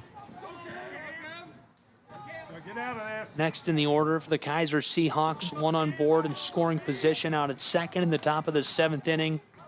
Woods homered to right center a moment ago. Andrew singled to the shortstop. Simons grounded out. The sack put Andrew out on board at second. This is Cam Verrier. I said Simons was at bat still a moment ago. I apologize. Verrier is at bat. Simons is the one who just grounded out. Big swing for strike 1. And we've spoken about this before, where when you talk about hits that you can give up in games or the type of home runs, you never want to give up a home run, but if there's one that you would give up, it's a solo shot, right? Especially with a 5-run lead that you're carrying. Right up the middle, diving. He's able to get onto the ball. The play at first, unable to make it. So Kaiser in good form in the top side of the 7th inning. The bats are working for the Seahawks as Herbert comes together with Nash Kroll. And that was tremendous hustle by Mercerio Allen trying to make that play and make that throw at first, just not in time. Runners in the corners with 1 out on the board. Big time situation and a big time chance for Kaiser to put themselves in a position that they haven't been in all game long. Top of the 7th, it's 5-1 with runners on the corners. This is Seth Lucero. A huge situation for Kaiser. How many more times are you going to get runners on the corners or even 2 on board in this game? Especially against a pitcher who's been as stellar this year as Andrew Herbert. Anytime that you're able to get guys on base against him, you need to be able to take advantage. And we'll see our first meeting with Mr. Andrew Herbert on the mound as Coach Burton comes out of the dugout. Seth Lucero this season at .338 average, 30 RBIs, 72 hits, including 1 today. And there's nobody in the bullpen working, so it seems like this conversation will just be a bit of a reset. Coach Burton just having a conversation with his pitcher. And I remember we spoke with Andrew Herbert earlier this year after the Southeastern game, and he said that these conversations are normally very calm. He just tries to tell him to lock back in, refocus, and settle in. It looks like that's exactly what that conversation was about. Coach Burton giving his ace a bit of a tap on the chest, telling him you're going to be okay, get us out of this jam, and he's going to trust him as he's trusted him all throughout his collegiate career so far.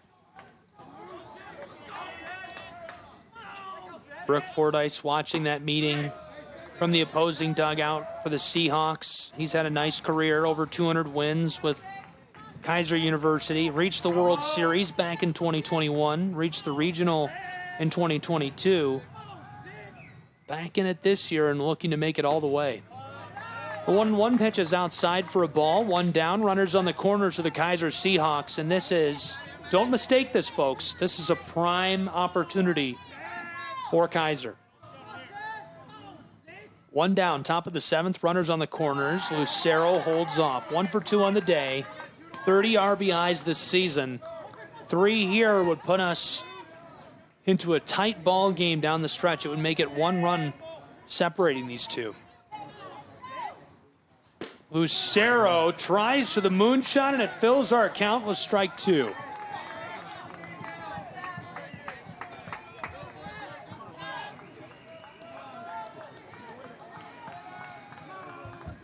One down, runners on the corners, a full count as Andrew Herbert works from the mound. Checking in, making sure the man on board at first is comfortable. Man, that was a very uncomfortable situation, too. It seemed like he may have gotten very off the bag. Bang, bang play. Herbert, 5 Ks today. He has over 90 pitches. Delivered for the walk, and it loads the bases at Ken White Field. For the Keiser University Seahawks, they trail by just 4 runs, and this represents the tying run. A man who's been quiet today, the center fielder, he's had bad luck, honestly. He slipped on a play down towards the wall that allowed Reinhardt to get into scoring position. He's 0 for 3 on the day. He is somebody who is due for a big play. A .340 average this season, 55 RBIs, and 70 hits. When we talk about being able to find your way out of adversity and being able to handle adverse situations, well, this is a Kaiser team and a program that has seen the highs and the lows of the sport already this season. Again, started the year 14-2, tailed off a little bit midway through the season, entered conference championship week squarely on the bubble, and earned their way into the NAIA opening round. So they've been able to overcome adversity all season long, and they want to prove that today things are no different going up against the top seed here in the Waleska bracket. Herbert is at 91 pitches as Burton and his staff taking to the mound, talking to him. In the late stages of this one, 1 down already in the top of the 7th inning. The bases are loaded as they will end the day of Mr. Andrew Herbert. And what a day it was for the number 2 pitcher by ERA in America. Looked really good, recorded 5 Ks, and he'll be replaced by the man from Nui, Australia, Brett Allen. And Allen has been one of the best relief pitchers in the entire country this year. And he comes in a spot, another guy that Coach Burton has a very high level of trust in, a lot of faith in Brett Allen and what he's able to do. and with good reason because of the way that Allen's been able to play throughout the year. This is going to be Allen's 26th appearance of the season, so he's by far the most utilized pitcher on the staff for the Eagles, and an ERA of 2.61. We've heard from Allen's parents a lot this year. They always let us know when they're tuned in from NAIA, Australia. They tag us on Twitter at SESN Sports. We would love to hear from you if you're watching from somewhere interesting. Obviously, Newcastle, Australia is probably near the top end of that list as far as interesting places to be tuned in from. If you are watching from somewhere really cool. Interesting, right? Interesting. It's got to be interesting. You know, no offense to anyone who lives here, but, you know, I don't really want to know if you're watching from Calhoun, Georgia. Whoa, hey, I like Calhoun. No, I'm just kidding. I mean, I got love for Calhoun, but it's just, you know, that's not really interesting. That's up the road. I think that's a hop, skip, and a jump from Waleska. Yellow Jackets. Or Jasper. I don't want to hear if you're watching from Jasper. Give me something interesting. Hey, listen, ETC is carrying the game. Well, obviously that's all great, of our right? local viewers are like, come on, I want to tweet at you guys. No, you could definitely say something. We would just love to hear hello. from you. We just probably won't shout it out. We might if nobody is watching from somewhere super cool. Australia kind of takes the cake, though. It's 3 a.m. their local time right now, I believe. So they are up and at 'em and tuned in for Mr. Brett Allen from Newcastle. We'll see what he can do. Count is 1-0 as Pablo Ruiz returns to the plate. This is as tough of a situation as I think you can step into, save for literally a World Series game. Brett Allen walks out onto the mound. The bases are loaded. And Ruiz, who is quiet today, has made a few slip-ups, had some bad luck, is going to walk home a run. Hopefully Ruiz is all right. And that's definitely not an ideal way to start the outing for Brett Allen, striking Ruiz and allowing the Seahawks to get another run across. But you want to try to see if he can have short-term memory here. You just have to be able to flush that play and do what you can do to get one out and then potentially another one. But now if you're Kaiser, you have to feel really good about where you are. Now the batter represents the go-ahead run. That's a tough way to start the outing in the top of the 7th for Allen. Walking home a run, it makes it a 3-run ball game. The bases remain loaded. Ruiz on the bag at 1. Simon Grinberg at the plate. Grinberg suffers strike 2. Nice delivery by Allen, cutting through that strike zone.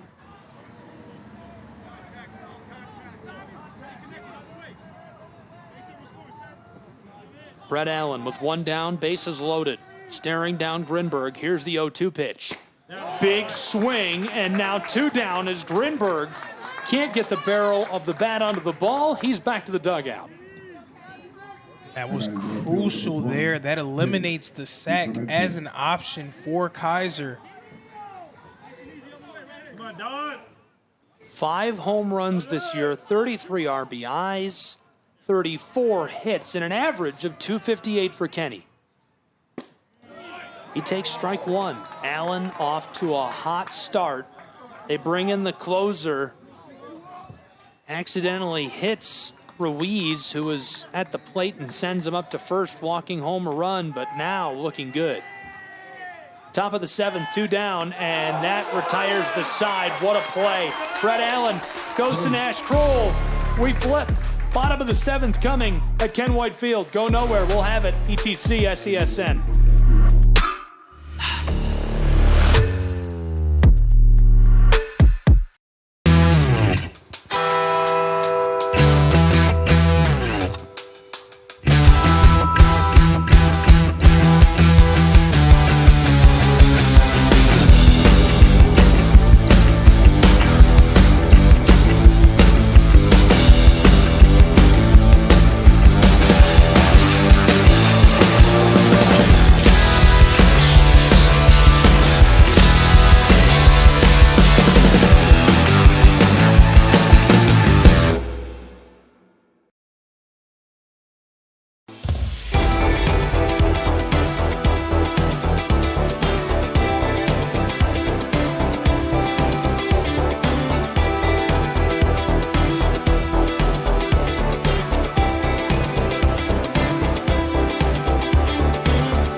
Welcome back to NAIA opening round play here in Waleska, Georgia. Right now, the top-seeded Reinhardt Eagles leading the fourth-seeded Kaiser Seahawks 5 runs to 2. Kaiser able to get on the board by way of a solo shot from Jamonte Woods. From there, they were able to load the bases and scored another run after reliever Brett Allen struck Pablo Ruiz. So Kaiser able to get 2 runs on the board, now trailing by 3. The Eagles in need of some insurance here in the bottom of the 7th inning. Marcerio Allen coming up to the plate for the Reinhardt Eagles. Allen 1 for 2 so far today.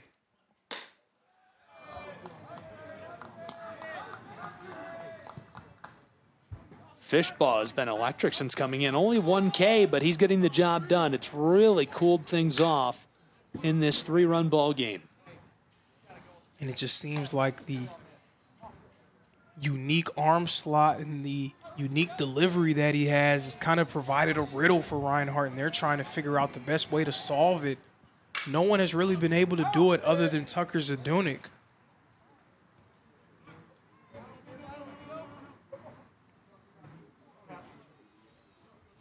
Count is 1-2 for Allen, who's 1 for 2 on the day.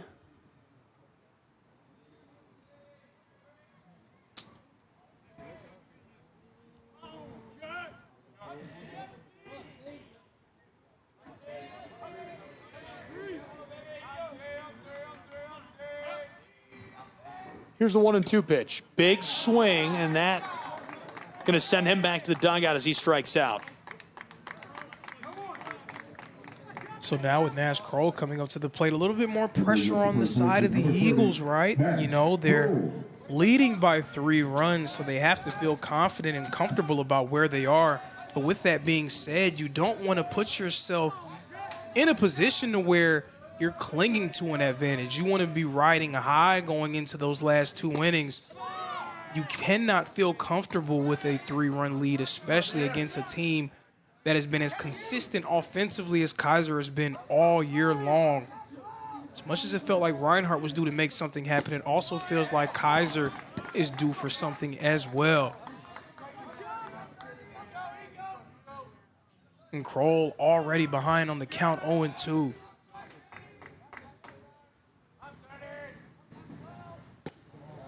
The 2 pitch goes for ball 1. Nash Kroll 1 for 2 today. Hit a walk-off home run against the #1 team in the nation. The first series win against Southeastern since 2022 for this Reinhardt Eagle squad. Hit a walk-off home run to push Reinhardt into the AAC championship in a night game. A shot to the moon over the wall at Hunter Wright Stadium.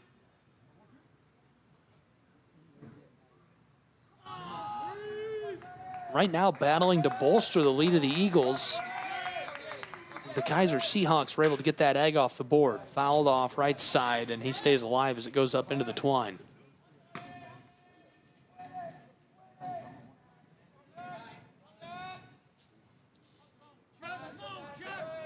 Speaking of Hunter Wright Stadium, they're in the top of the 7th where it's 2-0, number 6 Weber leading Freed Hardeman. Kroll takes a shot to the hip, and he'll take his place on the bag at 1. And that's what you can't do. You can't allow Reinhardt to get free bases like that, especially when they have talented batters up and down their lineup. So you potentially could have tried to have gotten Kroll out there instead, putting yourself in a position where Zunic can add even more runs to Reinhardt's total. We already saw him go yard 1 time. What does he have in store for an encore?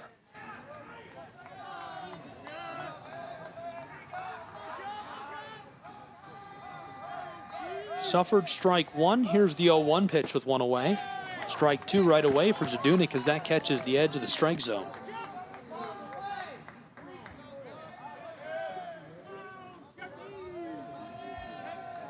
One down. Kroll on board at first. Zunic at the plate. Fishbaugh with 2 Ks on the day. Here's the 0-2. Fishbaugh puts that just outside of the strike zone for ball 1. And that one, an off-speeder clocking at 70 miles an hour.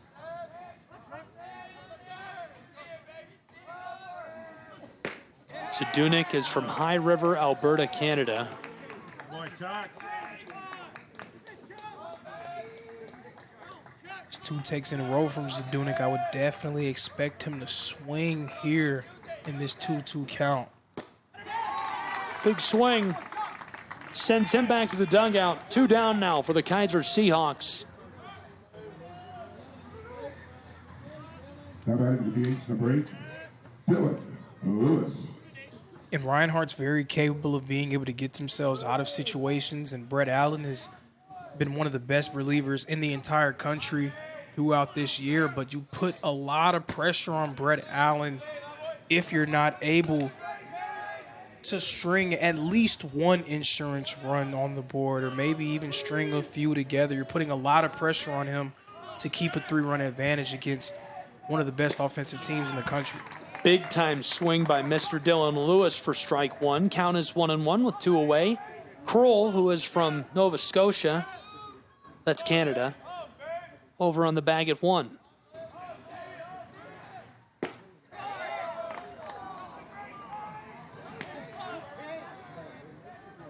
Count now 2-1 as that was a ball.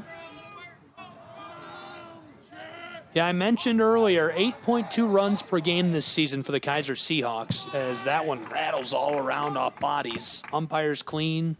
Lewis is clean. We play on. Count 2-2, 2 away. 8.2 runs per game. Take that stat and compare it to the ERA of Mr. Brett Allen for the Reinhardt Eagles. That retires the side. We'll do that. We'll talk about what that means and the ending stages of this one when we come back in just a moment to Ken White Field in Waleska, Georgia.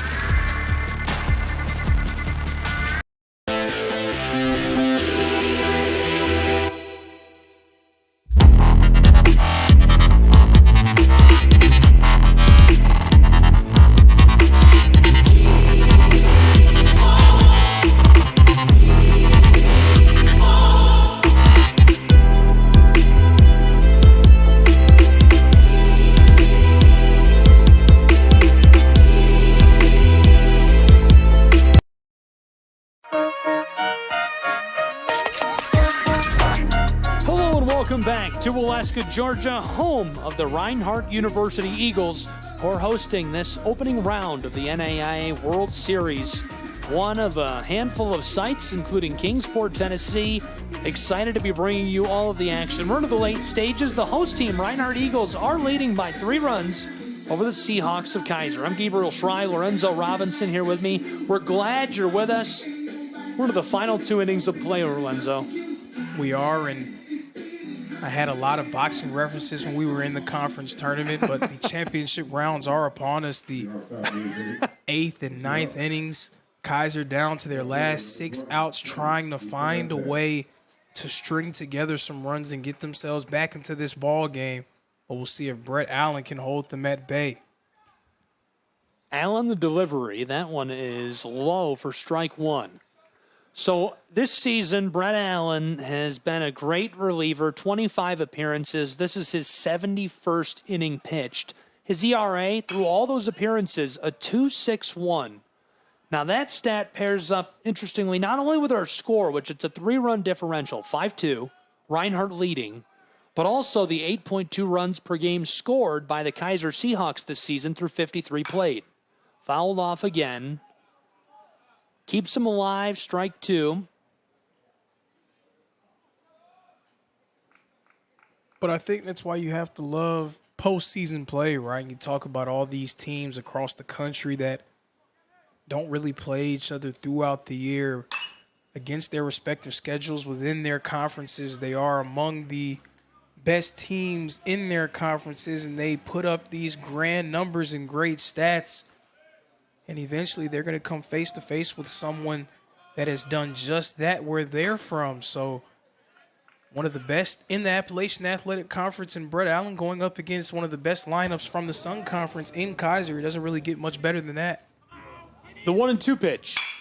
Oh, he ropes it to the right side. It's down and stays fair as it rattles up to that 331 mark on the wall. He's in scoring position out at 2 with no outs. Perfectly placed. I think he could have potentially made his way to third base too if he wanted to take it, but just safely staying put in scoring position. A leadoff double. All of a sudden, here come the Seahawks. We've got a few tweets from interesting places. Danny is cheering on the Seahawks from Denver, Colorado, Mile High City. Wow. And also from the freshwater shores of Lake Michigan and Grand Rapids, John, who's a Reinhardt Eagle fan. Thanks for tuning in. Those are good places. That's interesting. Grand Rapids is the beer city. I like Grand Rapids. That's definitely interesting. 3 runs separate these two as it's 5-2 Reinhardt Eagles. Maybe not for long. Hutchinson blasted left side. It's towards the wall. It's gone over them mountains. 1-run ball game at Ken White Field between the Seahawks and the Eagles. And the Kaiser Seahawks, they have battled adversity all season long. So they are no stranger to getting themselves off the mat. Trailing by 5 runs moments ago, it is now a 1-run lead for the Eagles, clinging to an advantage with Jamonte Woods coming back up to the plate. Woods, a player who is very familiar with Reinhardt University, very familiar with Appalachian Athletic Conference play. Here's a look back at that 2-run homer for the Seahawks of Kaiser. He blasted that right over the top of that NAIA opening round banner on the left field wall. And it makes it a 1-run ball game as the Kaiser Seahawks trail 5-4 to the Reinhardt Eagles. Brett Allen just looking to close this out. He's got a K. This is his 13th pitch as it's delivered for the ball. Count 2-1. And this is a guy who already had a big one, Jamonte Woods. Yeah, and this team in general, they are unafraid of the moment. Woods! Deep center, off the wall. It's rattling around down there. He's going to scoring position out at 2, and he's safe on the bag. Oh, boy, the Kaiser Seahawks are surging in Waleska. And Woods has been a thorn in the side of the Reinhardt Eagles for a few years now. Yet again, coming up big against Reinhardt. But the Eagles have to feel like they caught a bit of a break there. That was a very well-struck ball deep out into center field. Luckily for them, bouncing off the wall instead of making its way over the wall. 1 run separating these two in the closing stages. And now a meeting on the mound for Brett Allen and the Reinhardt Eagles. Top of the 8th. No outs. Reinhardt is allowing the door to remain open. 4 runs in the last 2 half innings for the Kaiser Seahawks. 2 on that homer that was over the left field just moments ago. Made it a 1-run game. And a pair scored in the top side of the 7th inning by Kaiser University. Reinhardt is just looking to retire the side and maybe score a couple of insurance runs in the bottom of the 8th inning. Right now, just 1 run separating these two in a runner in scoring position. Out on second base as Woods went up to the wall. Come on, Donnie! And Reinhardt has been ahead for most of this game, but if you're a fan of Kaiser, you had to feel pretty good about where your team was at just because they were hanging around, right? They weren't getting themselves too far away. They were keeping Reinhardt in front of them, so to speak. And now their bat's starting to get going later in this game, giving themselves a prime chance to maybe tie this one up or even cause more damage. It's a pinch runner in the game for Kaiser, number 26, Reese Collins from Lakeland, Florida. Getting a little bit more speed along the base pass. Andrew Elmendare at the plate, the 1-0. Fouled off over the backstop. Look out behind the press box. Going for a little bit of small ball here. You feel like worst case scenario, you're out at first and you're able to advance that lead runner to third.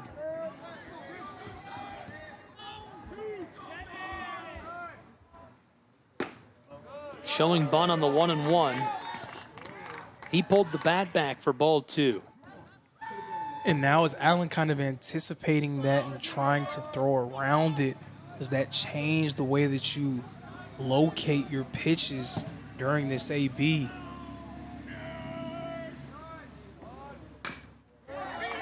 right up the middle. Allen has it, roped down to first. It's off. And Kroll stays put as the run coming home. Tagged out. What a play by Matty Maurer. And Kroll with a heads up. Didn't waste any time focusing on the missed play at one. He instead goes right back to home plate. Able to cut him down. That's big time stuff for Reinhardt to keep it a one-run ball game. Big time is absolutely correct. And when you talk about plays that are turning point plays in games and in seasons, if Reinhardt is able to make a run in this tournament, maybe you point back to a play like that as being one of the biggest plays of the year. Kaiser a chance to tie the game up and getting the out at home. Just a tremendous play as well by Nash Kroll. And that's part of that short-term memory that great players have. You don't want to dwell on, oh, man, I wasn't able to stay on the bag and make the play at first. He was able to have the presence of mind to go find that ball and throw that one on a rope to Matty Maurer.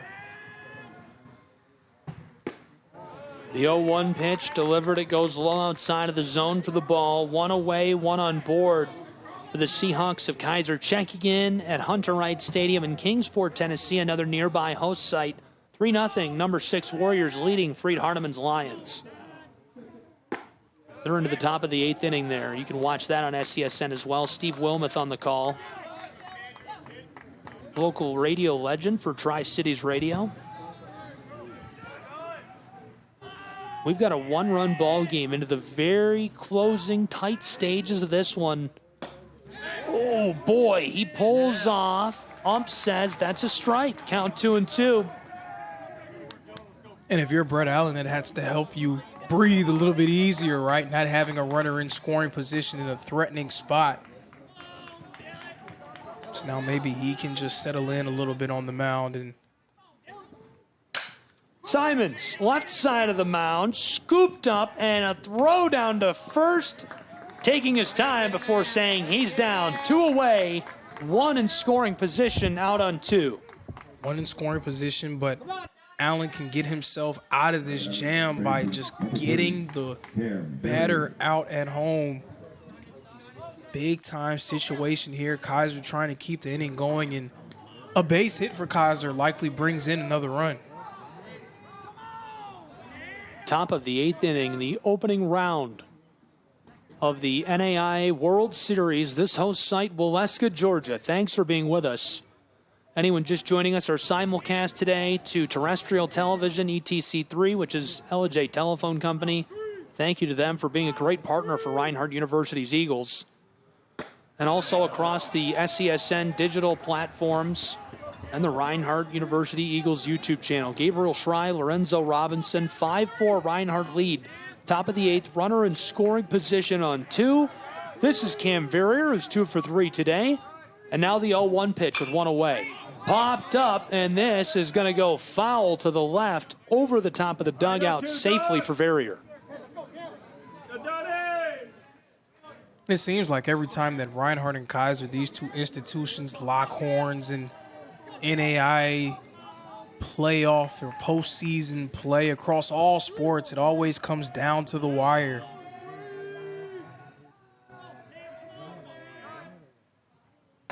The 0-2 pitch is zipped, but outside of that zone for ball 1. Of course, you spoke about Reinhardt's lacrosse team coming up short against Kaiser just a few days ago. Reinhardt football and Kaiser football have had some great contests as well over the course of their time in NAIA postseason competition. 2 programs, 2 athletic programs that know each other very well. Yeah, I agree with that sentiment. I think it was already a thing, but having them here at the host site and really starting to feel like there's something there between the Seahawks and the Eagles. Both birds, primary color of blue. That fills our count up 3-2, 2 down. Top of the 8th, 1 in scoring position, out on 2nd.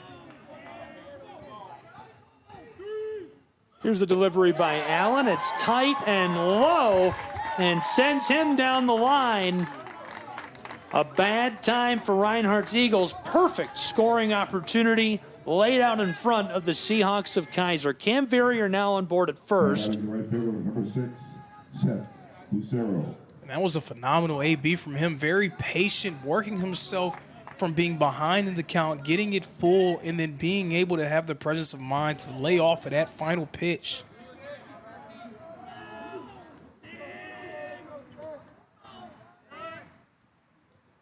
Lucero steps off as that one's outside of the zone, so 2 on board for the Seahawks of Kaiser. And now a meeting on the mound for Brett Allen, who's got 2 down and just looking to send us to the bottom side of this inning. John Burton has had a really nice year. Congratulations to him on being named the Appalachian Athletic Conference Coach of the Year. Well-deserved award, well-deserved honor. And another piece of why it's so exciting to have the opening round in Waleska for, I think, all the local fans and the Reinhardt Eagle students. Can't say enough about his character and just a fun guy to be around. 2 really good bench bosses in this one. Over 200 wins now with the Seahawks. On the other side, Burton obviously winning Coach of the Year and continuing to build his resume for Reinhardt University. That leadership from the dugout certainly makes a difference.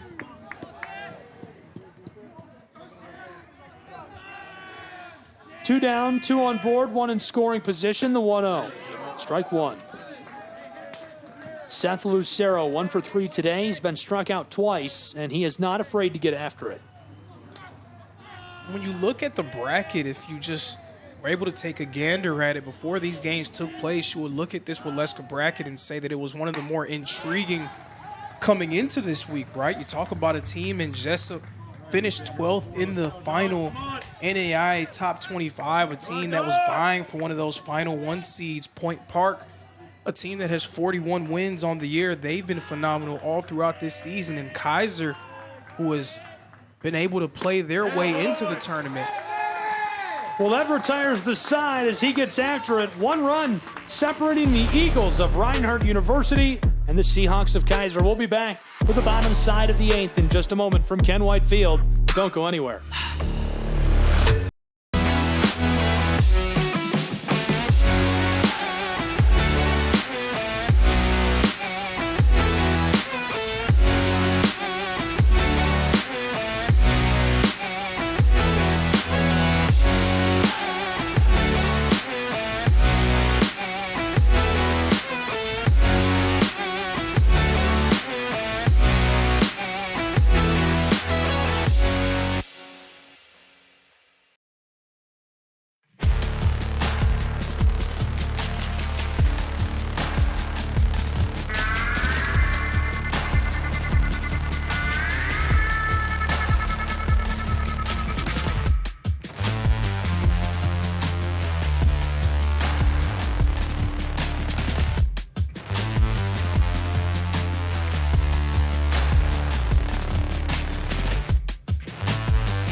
We're back at Ken White Field and glad you're with us.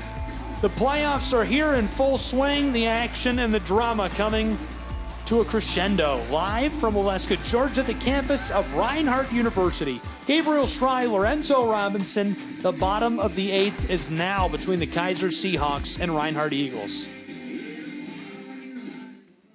And now all the pressure is on Reinhardt. Left fielder, number 4, Adrian Vargas. Find a way on! Find a way!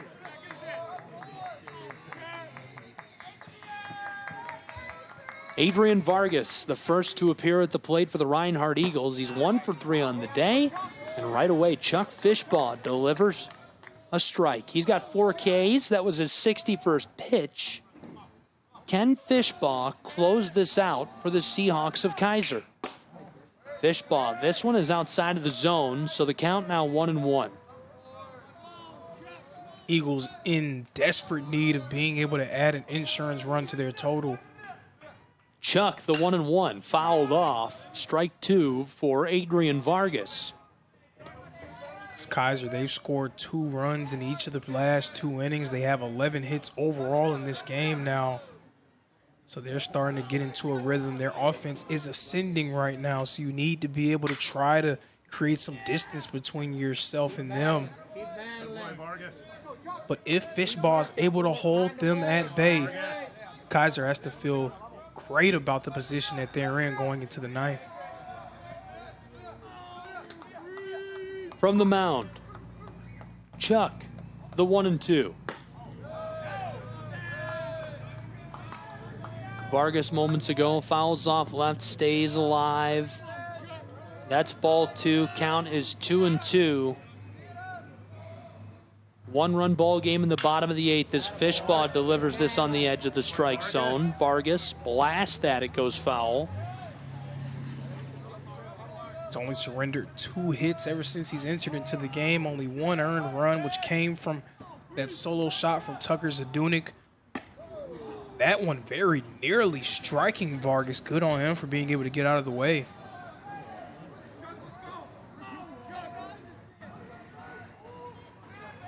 But Fishbaugh has confounded the Eagles here today in a full count. Vargas, and that is roped out into the edge of the outfield. The payoff pitch paying off for Chuck Fishbaugh and the Keiser Seahawks. Remains a 1-run ball game. Brings up the shortstop, number 11, Luis Mendoza. Reinhardt still seeking that insurance run. Luis Mendoza next at bat for the Eagles. Number 11 is a redshirt sophomore, a .331 average this season.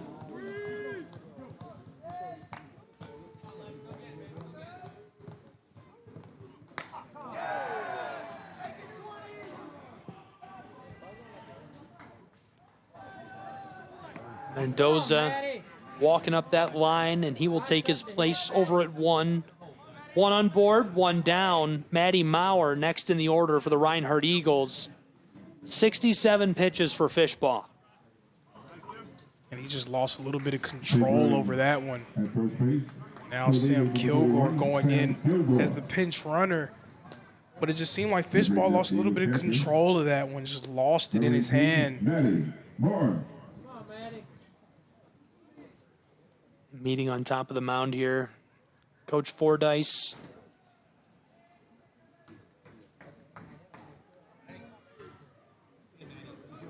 This is his 7th season at the helm of Kaiser University.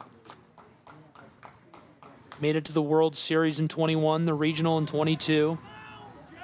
Very similar story for John Burton. Burton has had a really unbelievable career.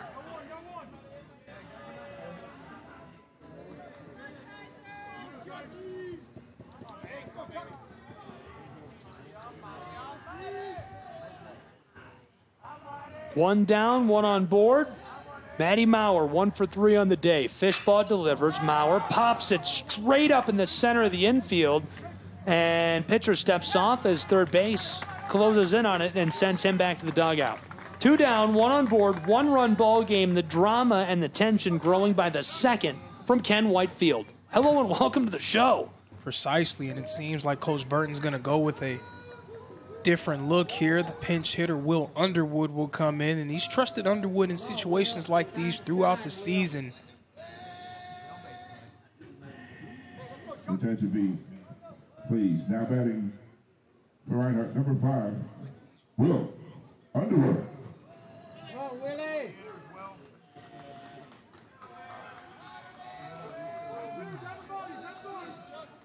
Underwood has 20 ABs, but it seems like every single last one of them have been in big-time situations. He won't face a bigger situation than this one right here. Left side, it escapes. Sneaking, slipping into the outfield, and with 2 down, 2 on board, 1 in scoring position for the Reinhardt University Eagles. And showing just why his coach has that kind of trust in him to come in during these big-time situations. Underwood getting on with the single with Jared Burney coming up to the plate. Does Reinhardt have a 2-out rally in them? They might be in need of it if they're going to be able to come away with a victory in this one. Now batting. They need to add some insurance ahead by just one run. And now Lance Dockery re-enters as a pinch runner. Dockery on as a pinch runner.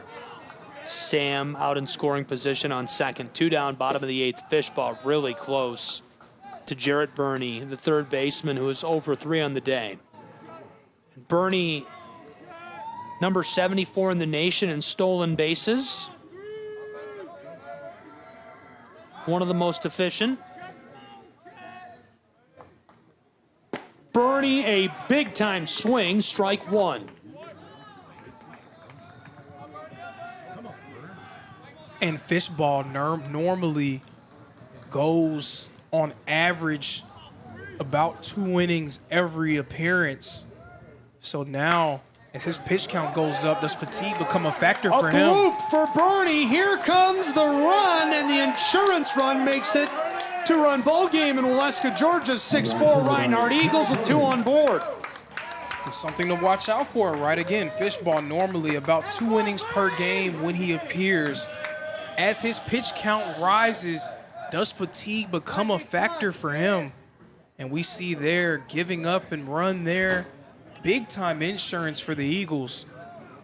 Right when they needed it too, Jarrett Burney stepping up for them, getting his first hit of the game. It couldn't have come at a better time.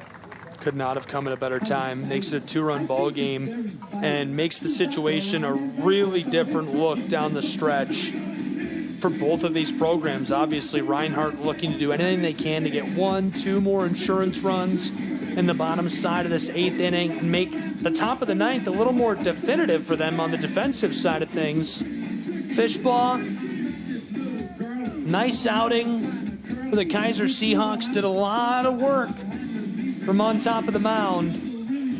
Chuck going to go back to the dugout, and that change could be the difference. Will the Kaiser Seahawks stay on the winning side of the bracket?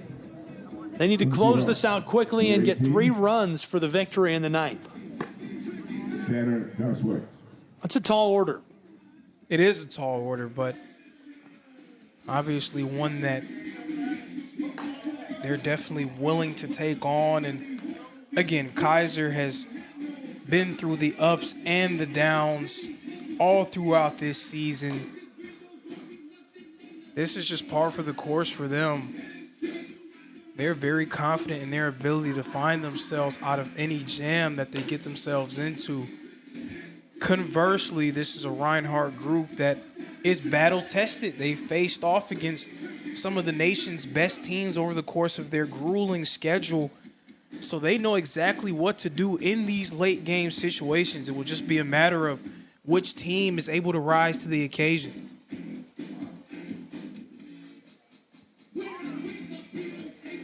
Two are down, 2 are on board. And we're into the late stages from Waleska, Georgia. Thanks for being with us. Opening round baseball from Ken White Field. Gabriel Schreiler, Enzo Robinson. 2-run ball game, 6-4 Eagles lead. And Jacob Profit next in the batting order for RU.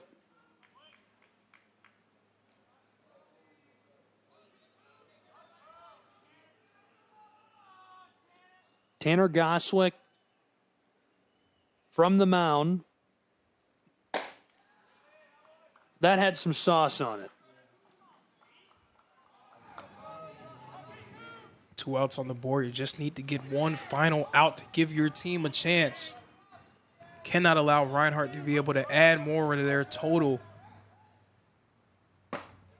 Goswick delivers a strike. 2 away, 2 on board. Count is 1-1. Tanner, right-handed pitcher, 5'10", from Tampa, Florida, played prep at East Lake High and transferred to Kaiser from St. Petersburg.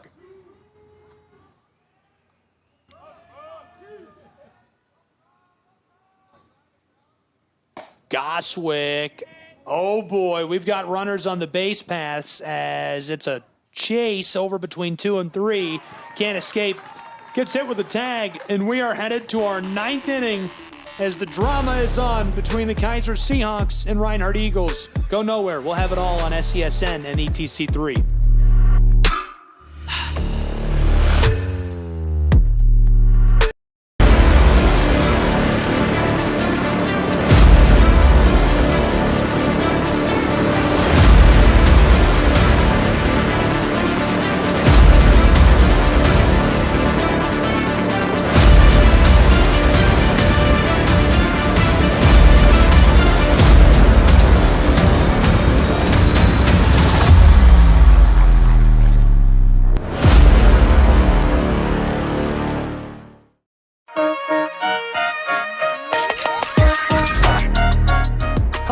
Welcome back and into the top side of the 9th inning between the Keiser University Seahawks and the Reinhardt University Eagles. Southeast Sports Network ETC3. Thanks for being with us for this opening round College World Series game from Waleska, Georgia, home of the Reinhardt Eagles. Glad you're with us. Glad you're spending some of your day live at Ken White Field. I'm Gabriel Schrei. Lorenzo Robinson is here with me, and the drama could not be greater between these two.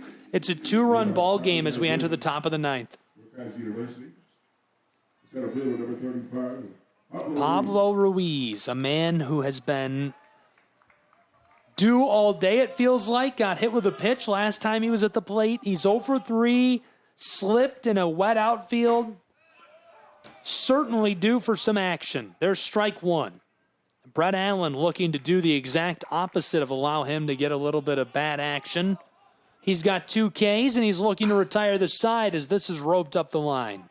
And you feel like something has to give, right? A Kaiser team that has done a nice job of overcoming all year long, and they've been so potent offensively.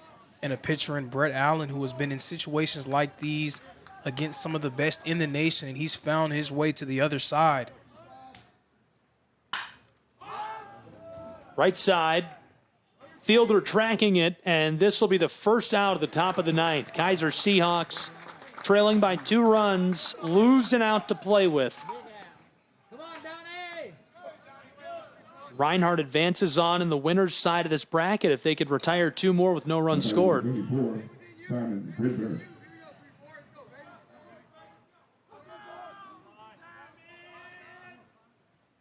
The Seahawks are looking to force Reinhardt to go for the win in the bottom side of this 9th. 2 runs tie our ball game at 6 apiece. Reinhardt can either then win it in the bottom of the 9th, or that we can go to extra innings in this opening round playoff matchup. This is roped right side, down fair along the line, in by the wall as Grinberg is on the bag, and now 2 for 5 on the day as he's at first. That's what you needed, able to get a guy on base. Now see if you can inch him over. As the batter coming into the batter's box represents the tying run. Get it out! Get it out! Get it out!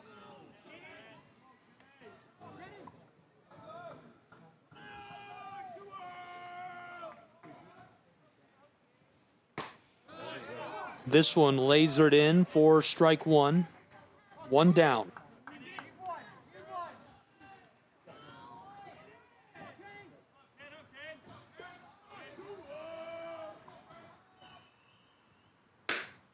Oh, 1 pitch. 1 down, 1 on board. Weber International won 3-0 in the Kingsport site. That sets up what's going to be a great game between Weber and Tennessee Wesleyan tomorrow.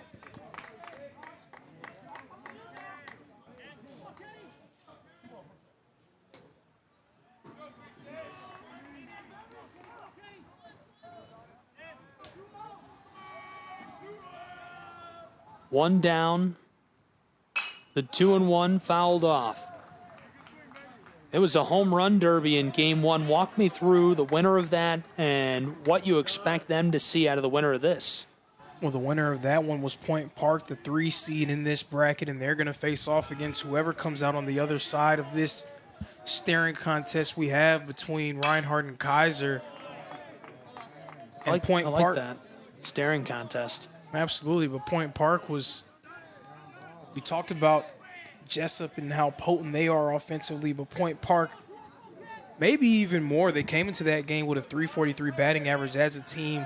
Also, they hit 101 home runs as a team, 4 in that game, so they will use the long ball. Right side, play at 2 down. A play can't turn the double as he's safe over at first. So now 1 on board still. Fielder's choice, he's at first. Kaiser 2 down and looking to stay on the winner's side of this bracket in Waleska. And I think Profit may have took an extra half second just to make sure that he was able to make that throw to second base. And it may have cost him a chance at the double play, but I do like that, making sure that you retrieve it cleanly and getting that lead runner out. Hutchinson smashed one earlier. He's got one on board. He's 2 for 4 today. Batted in Clemente way back in the top of the 8th. It feels like forever ago, even though it was just 1 inning ago. This time he goes left foul, so the count 1-1 with 2 away, 1 on board.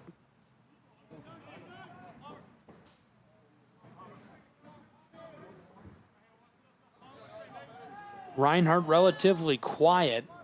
Scored 2 runs in the first, 2 in the fourth, 1 in the fifth. And then that insurance run in the bottom of the 8th. That's strike 2.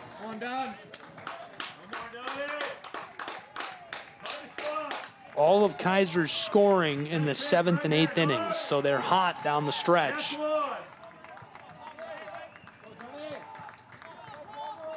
This is Palmer Hutchinson. Allen delivers the 1-2. It's outside of the zone for ball 2. 2 down, 1 on board over at 1 for Hutchinson and the Kaiser Seahawks.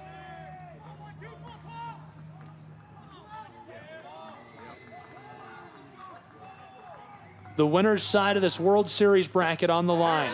Hutchinson, wow! That sends us out the door. What a win. What a win indeed. And it wasn't the prettiest game for Reinhardt, but at this point in the season, it's all about surviving and advancing. Of course, there were things that they feel like they can improve on, but if you lose 2 games in pretty fashion, you get sent home. If you can string together some ugly wins, they call you a champion. Ugly wins are everything, and that's all the Eagles of Reinhardt University are looking for as they move on to the winner's side of the bracket, and they will face the Bison tomorrow in Waleska, Georgia. Hope you'll be with us for that one. You can find all the broadcast information on the official website of the NAIA and ReinhardtEagles.com. Really good one here today. Thank you for allowing me to crash the party and jump in with you, and David Finney, the sports information director of the Eagles, for making everything so easy as always. It's been a thrill to have you along for the ride for what's been a really exciting one. All events airing on our networks are broadcast live at our copyright material. Today's game will be archived inside of the Apper platform where you viewed it and available for replay. This has been a presentation of the Southeast Sports Network. Reinhardt wins 6-4, a 2-run victory on top of the Kaiser Seahawks. Have a wonderful night, and thank you for tuning in.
The Southeast Sports Network, your free ticket to front row sports action. From heart-pounding football showdowns to thrilling basketball games, experience every moment live, all from the comfort of your home. Your favorite athletes, broadcast in real time and on demand. It's not just streaming, it's your front row ticket to the best of Southeastern sports. And the best part? It's absolutely free. Don't miss a moment of your favorite teams. Join us now at the Southeast Sports Network. The Southeast Sports Network, your front row ticket to live sports.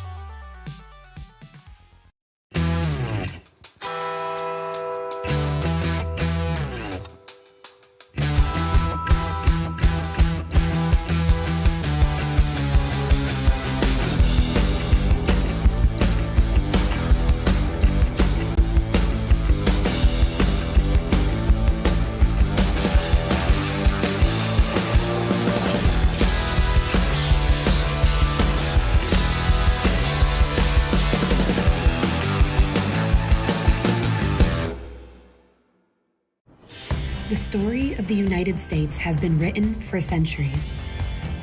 Penned by millions of authors, written in every language, from every perspective. With every chapter as unique as our people and our land. Our story is one made up of many. Find yours in the USA.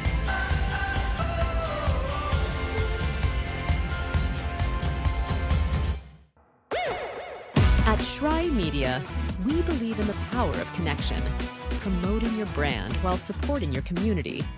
Our goal is to elevate your presence and amplify your message through local sports. With Schrei Media, advertising goes beyond traditional boundaries. Get on television, make an impact. Take the first step towards a future where your brand is not just seen, but celebrated.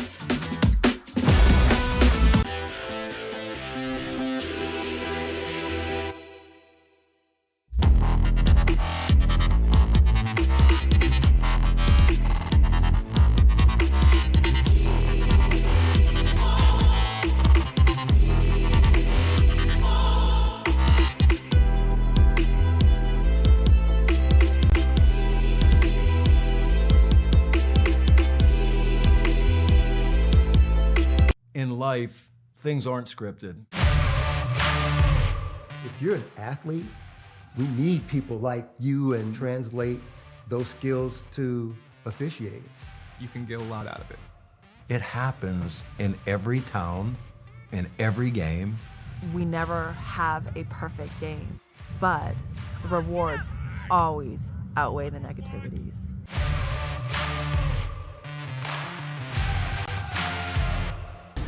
At the U.S. Center for Safe Sport, we see champions everywhere we look. In every sport, on every court, we're building a foundation to ensure all athletes are safe, supported, and strengthened. At the U.S. Center for Safe Sport, ending abuse is not just our job. It's our promise.